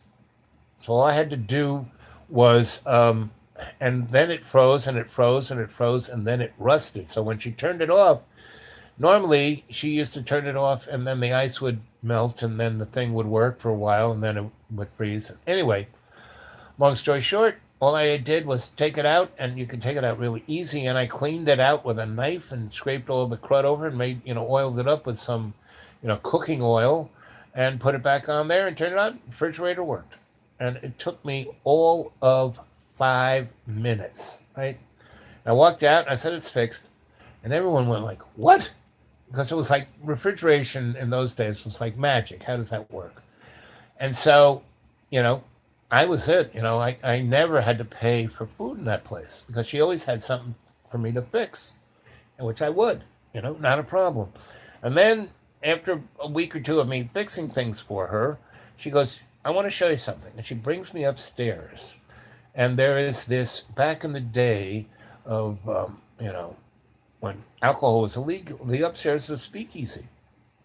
And all she's been using it, since it went legal, was storage for furniture and stuff. And she goes, and it was really amazing because it was super high flash, fancy schmancy for the 1920s speakeasy. And it had a, roulette wheel. I mean, they had everything there. And they had these, like 6 really nice bedrooms with nice beds. And so, they used that for it. And a big bar, and there was a office with a library in the back that had some pretty amazing books in it. And she goes, I got a couple of buildings, real estate in this town, and my people can't go in that part, even though I own these buildings, they're office buildings and homes, and they're in the white section. I have some money, and so I own a lot of real estate in this town, but I have to pay a lot of money to get white people to fix it, and they hardly do. Look at my refrigerator; no one would fix it. Everyone eats here. You'd think I could shame the mayor, and he still wouldn't fix it. So I'll let you live here free, and feed you free, and whatever else you need free, if you just take care of my stuff. And it was no big deal. And I said, solid, no problem. So I am living there for a couple of weeks, and it's great, right? I mean, it is the best. And the food I can eat anytime I want. She takes care of me like my grandma, and I got this great place to live in. And I'm starting to date black women because the white women were just so, and the black women were smart and just so much fun and alive, right? And they just loved me, and everyone would come up because it was a nightclub basically, and we'd have parties up there every freaking night. So, and then some of the policemen want to come to the parties, and it's starting to become a thing. Anyway, so about 3 weeks into living in there, again, the sheriff's on one side of me and the mayor's on the other side, and I had gotten like, she said anything you need. So my friend really liked psychotropics, so I would get mushrooms and other little party favors from my friends who were partying all night long in my apartment, and I took a I guess it was mescaline, and I took a nice microdot of mescaline, right? And I was going to go off into this park that was really beautiful. No one went there. A kind of stream or river went by it. I was just going to sit under a tree and you know watch the day go by. It's a beautiful day, and I was just going to enjoy that, right? I was going to take a little sketch pad and do drawings. Anyway, so I'm sitting about to go out and take my little pill. I have a little juice. I'm thinking about this and that. I'm gathering up stuff, and the phone rings. And my friend goes, "Hey, Al, I need you to go down the conference, not the conference, the big hall, convention center, where the mayor's flower show is, and I need you to shoot that." I go, "This is my day off. I'm not doing it. You got to. No one else got to do it, and you got to do it. You just got to do it. Go, do it. I'll pay you more. Whatever you need. And he's my friend. And again, I'm very, very. I love my friends. I never. If I can do what they need, because what makes me happy is making them happy. Okay, Mark. I know you're just going to go. You're fooling around with somebody's wife, so don't get in trouble. So um, I go off to the flower show, and by the time I figure out I got to change my clothes, and I'm looking in my closet, and I'm not a fashion plate, and that's when the microdot starts to hit. So I put on a pink shirt, a lime green tie, a madras jacket, and a screaming pink pair of shorts with white bucks, right? I mean, it's like I'm looking at myself in the mirror and I go, "Hey, that looks pretty good." And so I'm walking down. I got my little camera bag with me, and I right in front of the library. They've just mowed the lawn, and the smell of the grass is just intoxicating.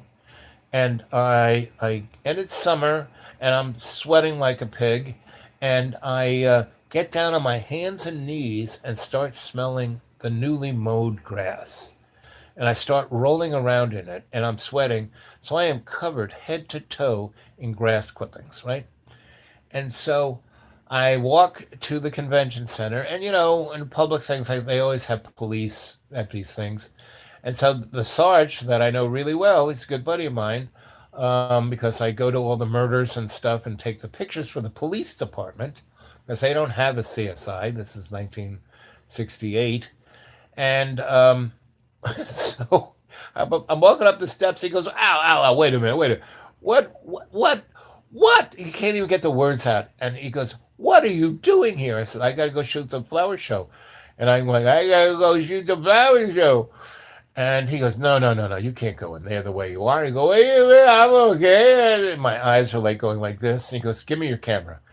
So he takes the camera, he goes in and he shoots, just like points the camera and shoots a whole roll of film and comes back. He goes, tells his boys, "Okay, I'm taking out of the donut shop." Anyway, so he takes me to the donut shop, and that's where all the cops are hanging out, and all the lawyers, the judges. This is the legal donut shop, and I am tripping my balls off, and the formica table is swirling, right? I'm just like, whoa. And the cops come in, and they're all just laughing hysterically at me. They're not like, "Oh, we got to arrest Al." No, they're just laughing. They think it's the funniest thing. I'm covered in grass clippings, and I look like Bozo the Clown, and they're just laughing hysterically.